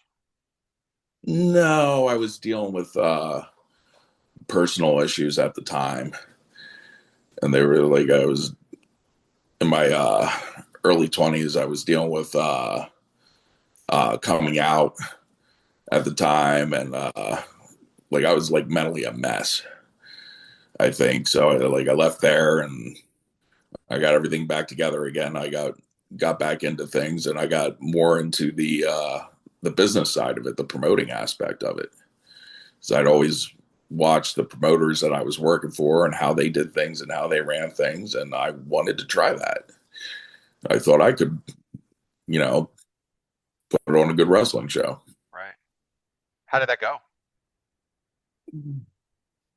It was a lot of fun for years, but I burnt out on it.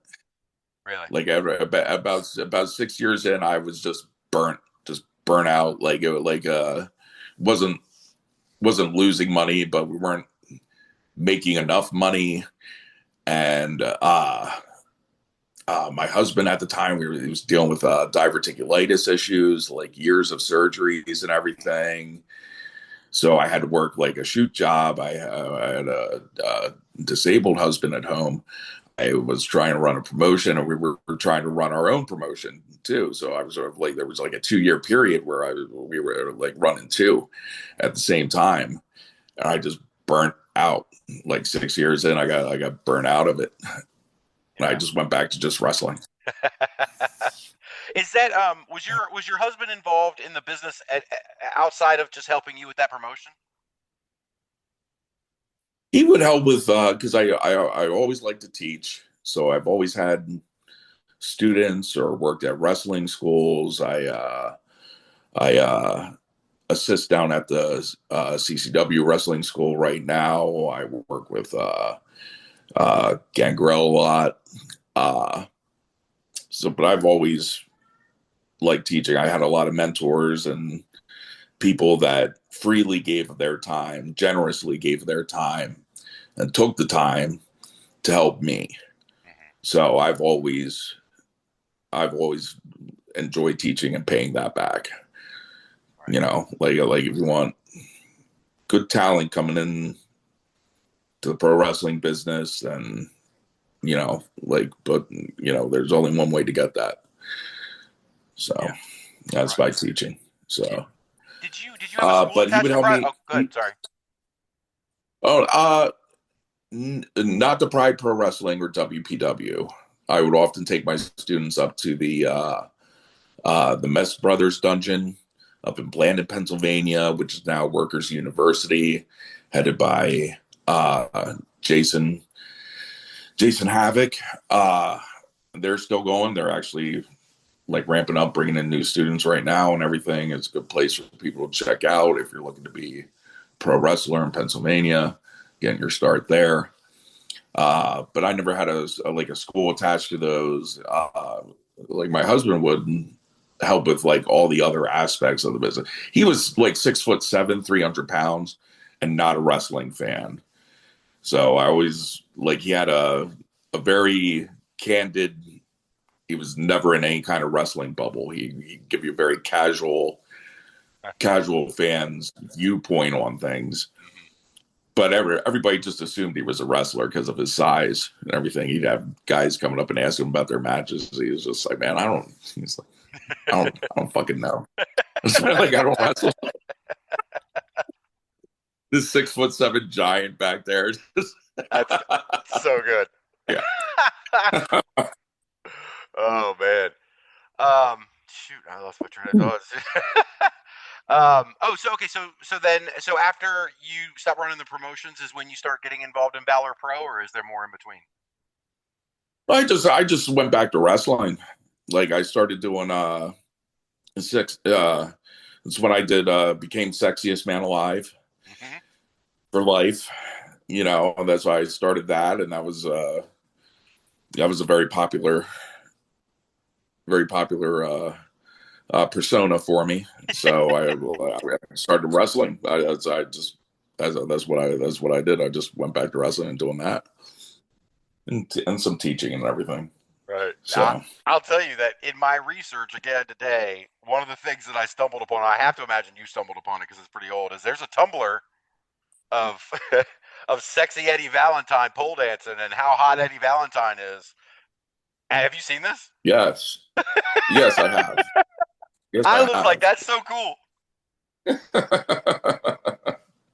Oh my gosh! There you are swinging from a pole and all this shit. I'm fairly popular among gay pro wrestling fans and gay pro wrestling fans of bear Right. wrestling.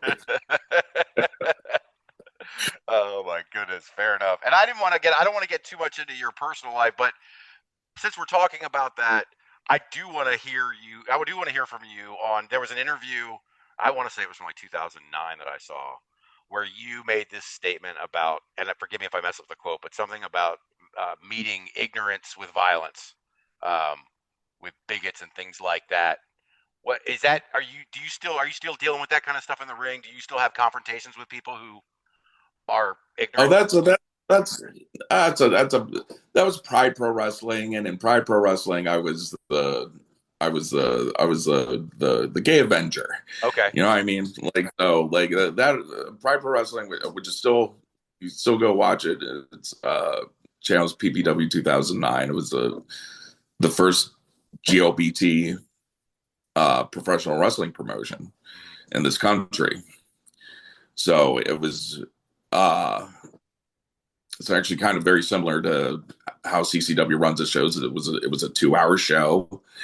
It was very like story driven, persona driven, hard hitting professional wrestling matches for a gay audience. I gotcha. So you were in character when you were talking about all that. I thought that was a legit interview. I mean, not a legit interview, but I mean, you know what I mean. I thought you were. I thought that was where you were just sort of. I thought you were dealing with ignorant fans. No, we shot that. I like the idea behind that was we had everybody. It was supposed to be a small town promotion, and we did a lot of like shoot style interviews and promos and everything. It was supposed to be this all like I was very influenced by Glow wrestling in terms of like I always liked the idea of like all the wrestlers went to their dorms afterward, and they all interacted with each other outside of the wrestling shows, and then they would go and like fight on the wrestling shows and everything. And I just kind of took that idea and I was like, well, what if it's a small town promotion and all these people interact with each other outside of the wrestling shows? Right. So you get a lot of like shoot style interviews with that. Gotcha. Okay. Well, yeah, I guess that makes more sense. And that's a really cool thing. I like that presentation, or that because like I said, it fooled me for a minute. Oh, I mean, I was going through pretty quickly, but it caught me. It's probably get canceled for half the stuff we did on those shows. I believe it. That makes it good though. But I couldn't pull that away. It was an adult show, that was for sure. Yeah. So. Yeah. I love those kind of shows. The adult shows. I like Enjoy has a good show in Pennsylvania that they do. I'm a big fan of theirs. Oh yes, yes. You know the runway, Uh-huh. Yeah, oh, absolutely. Tyler Klein, Calvin Couture. Yeah, they're favorites of mine. Yeah, Very yeah. good. I like those guys a lot. I forgot what I was gonna say about that. But anyway, but yeah, no, the runway I've seen all over the place too. And oh, mentioned in Pennsylvania, where you are you from near the York area I originally? grew up Or in Reading, really? in Reading, Pennsylvania. Yeah, Okay. I'm in Maryland. I actually yeah. used to manage the Papa John's on South Queen Street in New York. Okay, I've never been like I never really like spent a lot of time hanging out in New York, No, you but I'm shouldn't. very familiar with the area. Like I used to work in New York all the time, like, but I never really went there. I'd go there for the shows and for jobs and stuff like that, but not like I hung out there or lived there or anything. Right. But I'm pretty familiar with it. Yeah. Yeah. So anyway, so you spent most of your time up here, and now what we kind of really came to talk about is CCW. This is late, late in your career. You decide all of a sudden to go down to Florida. Is that personal as well? Did you decide you were moving to Florida and then hooked up with CCW, or did you move to Florida because of CCW? No, I my husband passed away right before the pandemic. Oh, I'm sorry to hear that. And a couple of years, like 2 years, I had met somebody and I was talking to him and everything, and it was either he moved up here or I moved down here. I mean, and I have no problems moving around, so I was like, oh, I'll go down to Florida, and I've been, doing the long distance thing, and I was just looking for a wrestling school to work out in, maybe to see about working here or there. And I found the CCW school, and I'd come down a couple of times when I came down to visit. I went there a couple of times, and I really liked the school, and I really liked the people. And then when I moved down here, I think Gangrel had just started as head coach. They were just seemed like things were ramping up. So they I came to a Pompano show. It was a breakout, and they put me in. My first match was me and Andy English, the Bus. Mm-hmm. So they put us together as a tag team in an opening match, and uh, yeah, I guess I nailed it. So I think I mentioned to you before. now I'm El Rey Campeon. Now I'm the king. Yeah, you are. You know. Yeah, you are.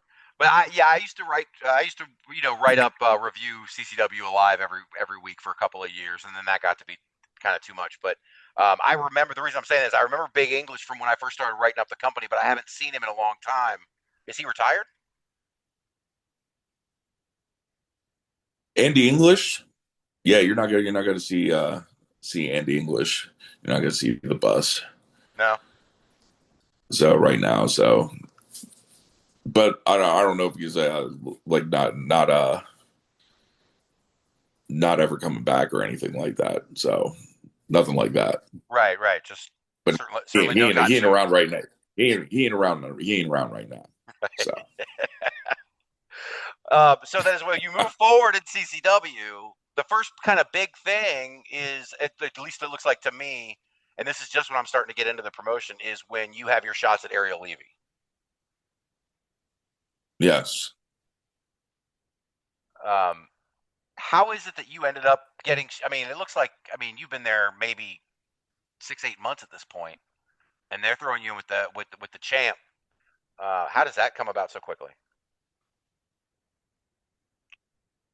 Uh it's it seems like it's an easy thing to say, but you know, uh don't fuck up your opportunities. You know, when you gotta go out there, you gotta nail it. And bit of perfectionist. I when I go out there, you're getting everything, and I try to keep my mistakes very small. Hey, that's fair. That's fair. Yeah. What was I gonna say about? I lost my train of thought again. Ariel But no, so Levy was a yeah. Just to talk about Ariel Levy, but like what a great opponent. What a great champion he was when he was champion. As much as I hate to say that, mhm. you know, like he was he was a class act.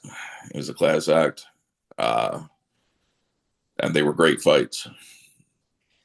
Oh, I believe it. So I every believe time it. there was, I'll tell you this though, there's two times that I wrestled Ariel Levy, and two of those times I was so insanely I was just gotten over being insanely sick. Or one time I was really insanely sick. Getting in there with him, it was probably to this day the worst wrestling experience of my life.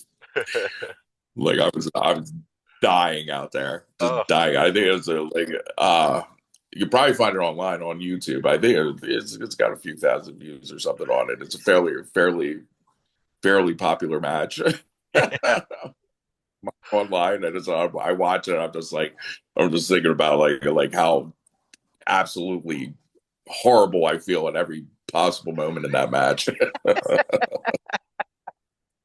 I believe it. But hey, you know, like I said, Ariel's got to be a great opponent for that too. I mean, you know, you haven't been around in this promotion long. He's the guy, Oh yeah, he was a champion through and through. right? Absolutely. Yeah, I really enjoyed the heel run from Ariel. I mean, I like the South American Alliance stuff with them as good guys now is fine, great. Um, but heel champion Ariel Levy was something to watch. Yeah, he was not as much as the King, of No, course. no, no, of course Oh, not, of and course not. so like it pales in comparison to my Majesty. Absolutely. And so, as we were talking about your court earlier, it's after this sort of run with Ariel Levy that the Night Riders get going, right? Yes. Did you know Joe Garcia at any time before you went down there, or did this develop down there? No, I just saw him at the school and saw him at the wrestling school. I saw him at the shows, and I thought he had it. I thought he had it. I was looking to uh do some tag team wrestling. I was looking for a tag team partner, and he was at the top of my list. Okay. Yeah, very cool. And you guys had quite a run. Some bumps in the road, some matches against each other later, but the Night Riders thing ran for unbroken for at least a year and a half, right? Yeah, a year and a half, and then uh you know, sometimes you just gotta fight it out. you're like you're on the road with somebody all the time. You're training together all the time. You're going. You're trying to get to the top and everything, and like something happens that doesn't work out, and blame each other, and sometimes you gotta fight it out, man. Like it just gets to the point where like this is the only way to settle this. So that's what happened with me and Joe Garcia, I think. Yeah, and that But now was he's in the King Court. good. I was gonna say that wasn't too long ago. You guys had that big match. I'm trying to remember when it was now. It was not too long. It was before the King of the Territory, but not too far. Yeah, the kendo stick match Yes. Yeah. at Yeah. match 45. Yeah. Yeah. Joe Garcia is a wild man. Joe Garcia has beaten me twice. He's not anyone to fuck with. And You know, remind now me, he's the anybody who hasn't listened, who hasn't watched before, or isn't privy to any of this, how does the story of what looked to be a breakup with Joe Garcia, how does that storyline develop? and I we had that match against the Crown. It was our second big shot at the tag team championship, and we lost, and like we were in there, it just came boiling over. I was just looking in his eyes, and I was like at that point in time, and I was just like all the stuff that like I was like we're gonna win this tag team championship, and this will fix it. This will fix everything. Like then we'll be on top. Like we'll both have what we want and everything. And like that moment after the match, I looked at his eyes. I just seeing red, seeing red. Yeah. You know. And next thing you know, we was spending the next few months like beating the hell out of each other. And then how did you end up coming back together? I had to call him. And I apologized. The King apologized. Yeah. Oh. Yeah. I said, you know, we could take this thing over. Like we could make this we could be on top. Make the King's Court, be champion, and we'll get everything we want. And the heel of the King's Boot be on the face of CCW, and we're gonna keep it there. Damn straight. And but it's in this interim when you and Joe are fighting. That's when you find Alex. That's when Alex Chamberlain comes into the fold, and Marvin Cruz. Well, Alex worked with Alex for years. I tagged with him, and Joe and I had worked with Alex, so we had a really good working relationship with him. And he came on, and he's our benefactor. He's the Black Knight of the King's Court. And with Marvin, I was looking to replace Joe because I was looking to stick the knife in and twist it a little bit there at the time. Prince Marvin. Prince Marvin, Crown Prince Marvin. The Crown Prince, right. So I started a Knight Rider talent search because I thought it would bother Joe and get under his skin. That I didn't expect to bring him on board so quick, to find somebody so quickly. The Knight Rider talent search I was expecting to last, probably take me a few weeks, you know. First night out that we did it, like Marvin came out, and I was like, damn, this kid got it. Mm-hmm. This kid got it. I just liked him. He's obnoxious. He's loud, and he talks a lot of trash. And he ain't afraid to fight. So, welcome on board, Marvin Cruz. Right. Did it work? Did that piss Joe Garcia off, or? Yeah, I'm pretty sure it did. Is there any animosity between them now? Is the court cohesive? No, they get along real well. I like to see it. They got over it. Marvin's not a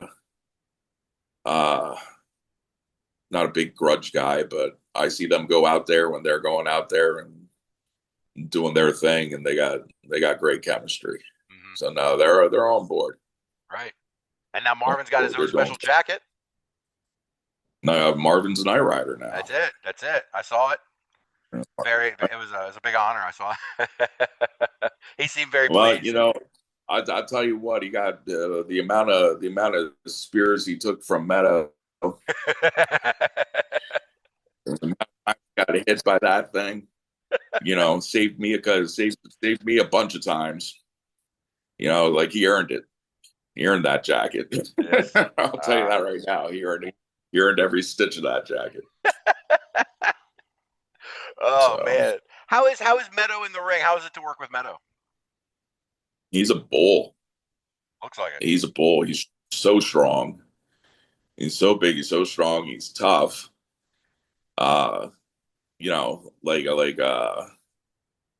knew everything it was going to take, and I knew it would take everything and everything it was going to take. And that's what it took. That's what it took to beat him. He's no joke.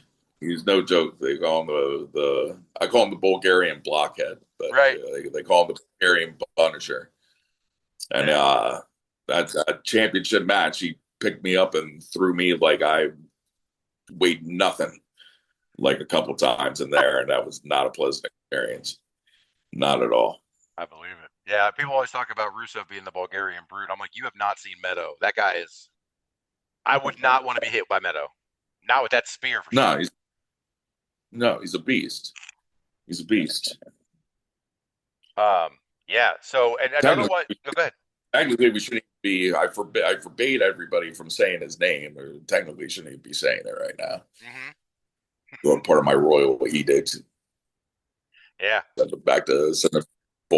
him back to Bulgaria and forbid everybody from speaking his name. I might have to start enforcing that. Yeah, I mean, you have to rule with an iron fist, or else there's chaos. Absolutely, absolutely. I'll give anybody. I'm not giving anybody nothing. No freebies. Good. The hammer's coming down. The iron fist is coming down. Love it. Absolutely love it. One other person I wanted to mention that I kind of got out of order as far as the chronology, but you also had a couple of shots at Domino before you started this run to the CCW Championship. How was working with Domino, and how were those matches? Domino was stupido. So I call him a stupido. Stupido pedazo de mierda. Campesino sucio. Dirty peasant. Wrestling Domino, I enjoy any opportunity I get to punch Domino in the face. Anytime I get to go out there. Yeah. Everybody, he thinks he's going to step on the King's toes. Going out there grabbing my attention, not on my watch. I just broke his face at the last. There was a drought, Rumble in the Jungle. Yep. Yeah, go take a look at that. Take a look at what I did to Domino. That should tell you everything that you need to know about what I think about wrestling Domino. Fair enough. But the problem is he walked out with the belt every time. So how's that go down? If you bust his face, how does he get out of there with the belt? Wow. I mean, look, I'm the heavyweight champion. CCW champion. So ultimately, whether or not he walked out with those championships at the time, it's not like he didn't pay for it. That's fair. I have an intention of hurting Domino every time I step in the ring with him. Because that's what we're going to do to him and Meadow. Me and Joe, the OG Night Riders, got them in Doral this month. That's right. That's Rumble in the Jungle, right? Yep, they're in royal shit. Yeah. I'm waiting for this for a minute. I'm already. Me and Joe were working last night. We were down in the ring last night, working, getting ready for Meadow and Domino. For Estupido and Pero Estupido. That's what I call him. Yeah. Estupido. Domino's Estupido, and Meadow is Pero Estupido. That's going to be a fun match, though, man. You guys are going to just. Oh, man. When I saw that on the Rumble in the Jungle graphic. So that's going to be quite the main event. No, they want to step in. They want to step into the ring and step into me and Joe's world. They think that that they can be a better tag team than the Night Riders, and they're in for a shock. Mm-hmm. It ain't gonna happen. No, definitely not. Gonna find out. But before even all that happens, you got Cha Cha Charlie to deal with at Bash 52. Cha Cha Charlie. Uh huh. the betrayer, Cha Cha Charlie. Yeah, I'm looking to tune him up. I'm putting a stop to Cha Cha Charlie. His perverse obsession with my championship. I feel like he thinks it's his. What's that? I'm sorry. I said I feel like he thinks it's his championship. Of course he thinks it's his championship. It's all about Cha Cha. Cha Cha Cha Cha Cha. Like, shut up, man. It ain't your time. It's the King's time. It's the time of El Rey Campeon. It ain't the time of Cha Cha Charlie. Yep. Absolutely. That's why when we were watching. Cha Cha Charlie. Yeah. My co-host, who unfortunately isn't with me this week, and we watched Bash 51 live because they streamed it on YouTube. And when Cha Cha cut that promo and called you out, I said, "Oh shit, here we go." I didn't. I'm looking forward to this. I'm looking forward to this. Like I watched him. Like you know, in King, if you watch King of the Territory, it's me, Stallion, Jackal Stevens, and Cha Cha Charlie. Mhm. And Stallion, like you know, Jackal's over there. He's trying to hang on. Stallion's trying to throw him out. Cha Cha and Jackal are like best friends or tag team partners. And Cha Cha just comes over and just like throws both of them out on the floor, and then pretends that he didn't see Jackal, and then goes to shake his hand. I'm like standing there. I couldn't believe it. You know, it's like you like you just you just threw your guy out. You know you just stabbed your friend in the back. You throw him out and then pretend that you didn't see him. Like, oh, I'm sorry about it. I mean, is there any chance it was an honest mistake? Nope. I saw the whole thing.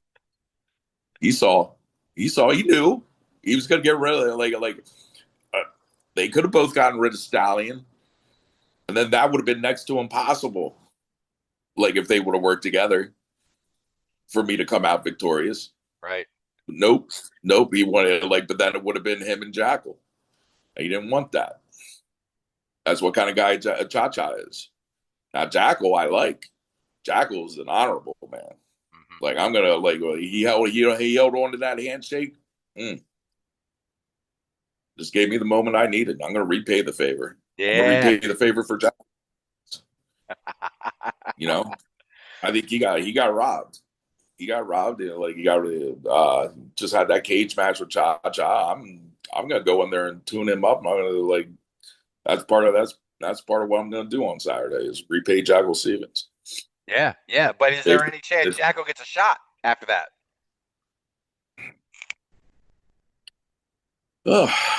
Well, you know, anybody that can earn the shot at the champion will get a shot at the champion. It depends on the time, place, how I'm feeling.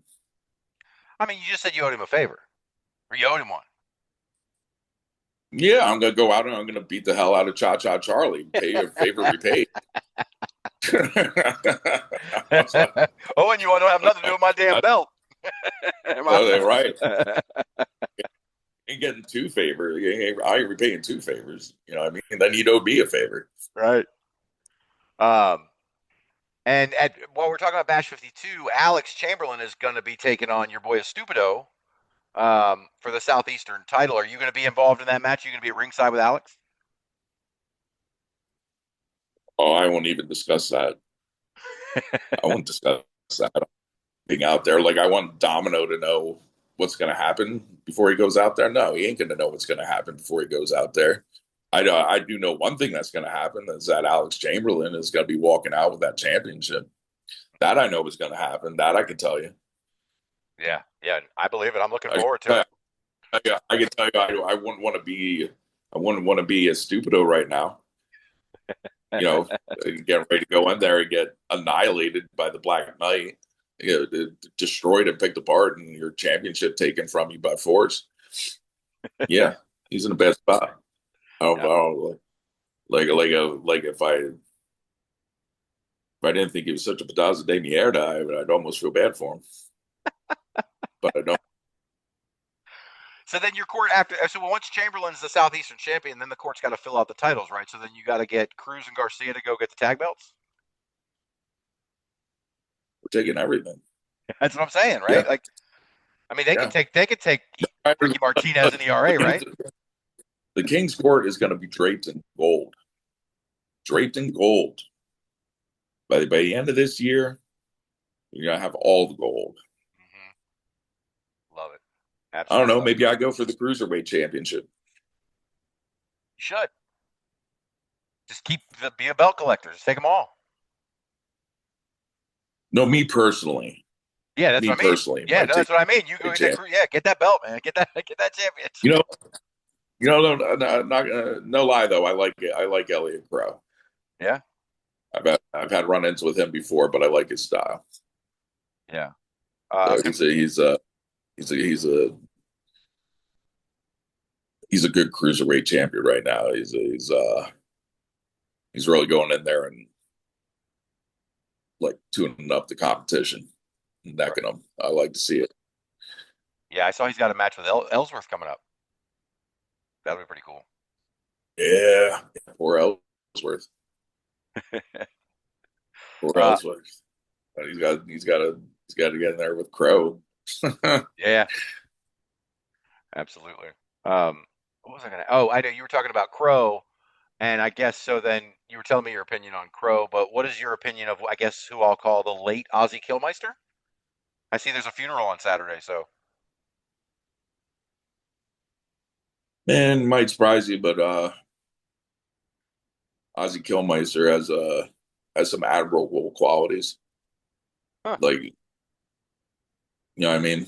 Like he was a guy that you beat him with a stick and he just keep coming back and keep coming back. And you're like too stupid to lose. Just too stupid to lose. You know? There's something admirable about that. Like I like a survivor with a killer instinct that just never comes back, but not anymore, I guess. I guess they found that limit. Yeah, They found that limit. yeah. Second rope tombstone from Agony put him down. Boy, that was the. Yeah, I'm looking forward to the funeral. Oh man, yeah, maybe I should have the King's Court wear black in Yes, honor. should Wear some black. pour one out for Ozzy, man. Pour one out for Yep. Ozzy. um, but yeah, like I said, not to talk, not we're not here to talk about too many other people. So I want to focus on what you got coming up. And you mentioned already that we got Rumble in the Jungle, the big tag match, Meadow and Domino versus the Night Riders. But before that, and after Cha Cha Charlie, you've got Chris Farrow at Havoc and Hayes, and then Danny Briggs. Talk about Chris Farrow. What are you gonna do to that guy? I'm gonna rip Chris Farrow apart. I like his attitude. Like he's a former cruiserweight champion. Ah man, he's got that smile on his face, and everybody makes everybody so happy. You know, I don't like his personality. You know what I mean? Mm-hmm. It bugs me. It bugs me. Plus, he thinks that he's gonna come in and challenge. Oh, Ray can't be on. Oh, all right, that's fine. You're gonna find out. Yeah, yeah, and So same with Danny Briggs, Chris I guess. Farrow's gonna find. Danny Briggs was talking trash. I had wrestled him in Kissimmee before I had won the championship, and he had shit to say. He had shit to say to me. Like he's coming after me, like whether or not I have the championship or not. Well, now I do have the championship, Mm-hmm. you know. So now let's get to it. Got into it with him at the last Kissimmee too, and he found out. I was gonna find out again. I was gonna find out again. And that's just a recent sort of change of attitude for Danny Briggs, right? Like he was, I would say maybe a cooler guy to you, say a year ago. What's that? I said Danny Briggs has sort of a recent change of heart. He was more close to your line of thinking, let's say, a year ago than he is today. That's why the conflict. He's more of a straight laced guy, I guess we could say. No, I since Danny came into CCW, me and him have butted heads and haven't gotten along. No, not at all. No, not at all. So then you mentioned Son of the Beach at Kissimmee. That's when you guys really got going? In this recent span? Yeah. Yeah, that's I'll be defending the championship against Danny and Kissimmee. We're gonna sort that out. Havoc and Hayes in Tampa with Chris Farrow. Break him there. Mm-hmm. And then Meadow, Perro, Stupido, and Estupido, and Rumble in the Jungle and Doral. I don't know, teach them a lesson there. Yep. I'm trying to find all Yeah, these. Trying to get these dates for anybody who's listening and wants to hit I'm these a shows. busy So king. yes, you definitely are. And I'm a fight. CCW is a busy promotion, man. There's just shows nonstop. Yes, sir. And we're adding more every time. Yeah. Every year we're adding more. And then the Tennessee trips. Do you make the Tennessee? Do you do the Tennessee spots or no? Of course, that's part of my kingdom. I go up to Tennessee, go up to Nashville. That's part of my kingdom. I mean, it's not a Nashville's not a real city like Miami, but it is still part of my kingdom. Mm-hmm. So Yeah. I do go up there. Yeah. And now I hear it is. So Bash at the Brew is this Saturday at 8 p.m. At the Tank Brewing Company in Miami. Havoc and Haze is a week after that, Saturday, May 10th. That's going to be in Tampa, Florida. What is that venue? I'm looking at it here. 6809 North Nebraska Avenue in Tampa.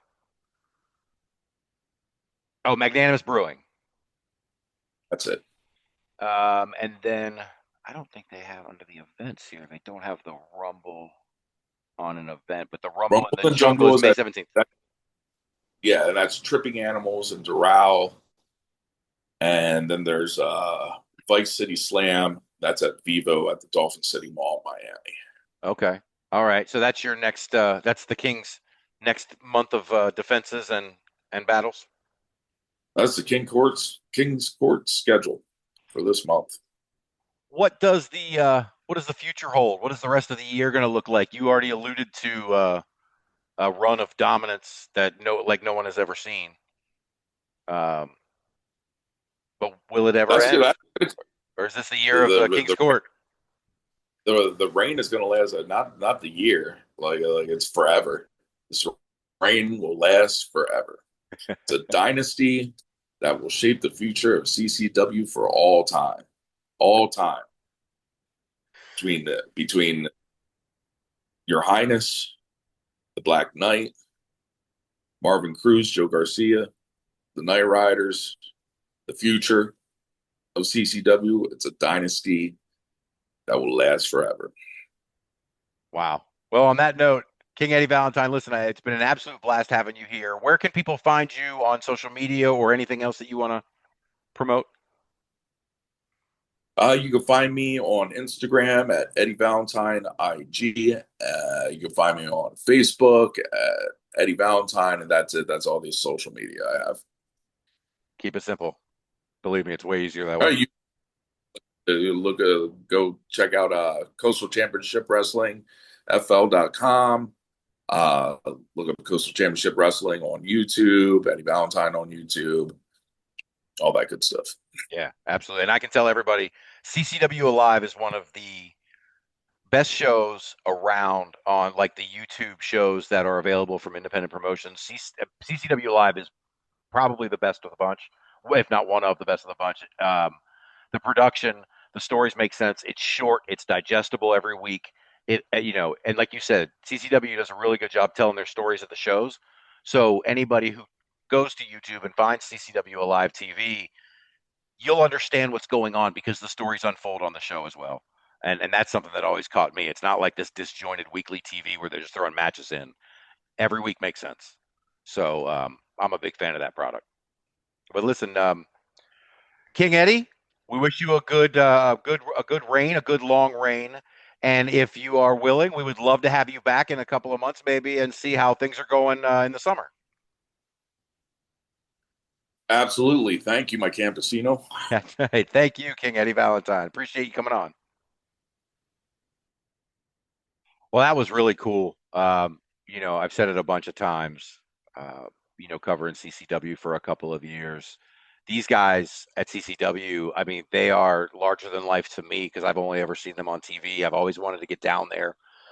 Excuse me. I've always wanted to get down there to see a show and meet some of the guys. So to start off and have El Rey Campeon on the show is an absolute honor, and we thank Eddie, King Eddie Valentine, for coming on with us.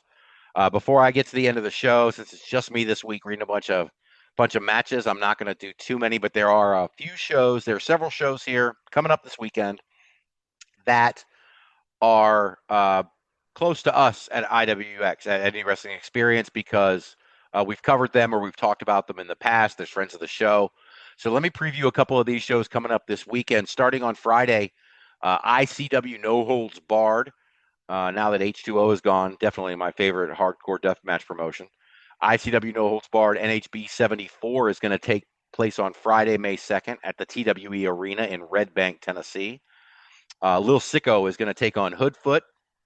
Former champion Otis Coger is going to take on Mad Dog Conley. The Bev is going to battle Nathan Mowry. ICW NHB owner Danny DeManto will battle Tank. And Peyton Blair will battle Lizzie Blair. Also on Friday at VIP Wrestling, they're having Catch These Hands at Haltom Theater in Haltom City, Texas. Carrie J. Wright taking on Danny O'Ryan. Mercedes Martinez battles Alejandra Quintanilla. Alex Hammerstone is there as well, taking on LC Mox.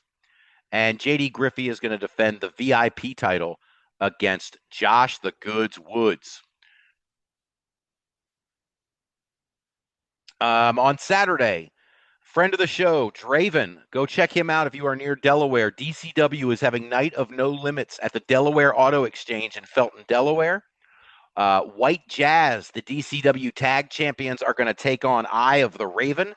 Like I said, featuring friend of the show, Draven the Blackbird. Definitely go check him out and go see them. Hopefully they win the tag titles. It's been a long time coming for him. Also on that show, Dave Reed and Mr. Miller are going to take on Kaz Lee and Dirty Sunny Deeds. The Miasma, Zach Ramses, will battle Cha Cha Chance in a last monster standing match. Boom Harden will take on Sugar Dan Stavko. A place I was just at recently, I was at their last show, March 1st. Route 33 Wrestling is back for their first show since I was out there. May 3rd, Saturday, at the Spencer Armory in Spencer, West Virginia. There will be 2 more first-round matches in their tournament to crown the first ever Wild and Wonderful West Virginia champion. The 2 first-round matches, Colby Max will take on Audrey Allen. And the other match, Handsome Nick Hamrick battles Caleb Throne. That is the tournament where John D. Crazy Hillbilly and the unwilting Tatiana have already moved on to the second round. After the events of the last event in March, where Michael Anthony power slammed the boss lady through the canvas, through the ring, down to hell almost. I mean, it was a crazy shot. Her husband, the Mountain King, is looking for revenge. He will battle Michael Anthony. I thought I saw that was an unsanctioned match, but the graphic I'm looking at now doesn't say that, so I'm not sure. I think it might be an unsanctioned match. Either way, these guys are just going to destroy each other. It's going to be so good. The openweight champion, Gorgeous Morgan Taylor, is going to defend against Jeffrey John. And Grappling Inc. is going to defend the tag titles. Another friend of the show, Brox Boulder. Go check them out. Brox Boulder and Titan Troy are Grappling Inc. They are the Route 33 Tag Team Champions. They will be defending against the Brotherhood. And there will also be a Rural Rumble Battle Royal for the Mountain Pass medal, which is similar to Money in the Bank in a sense. It gives you an immediate shot at the champion. At the last show in March, the Mountain King cashed in his medal that he won in December to take on Gorgeous Morgan Taylor, but was unsuccessful.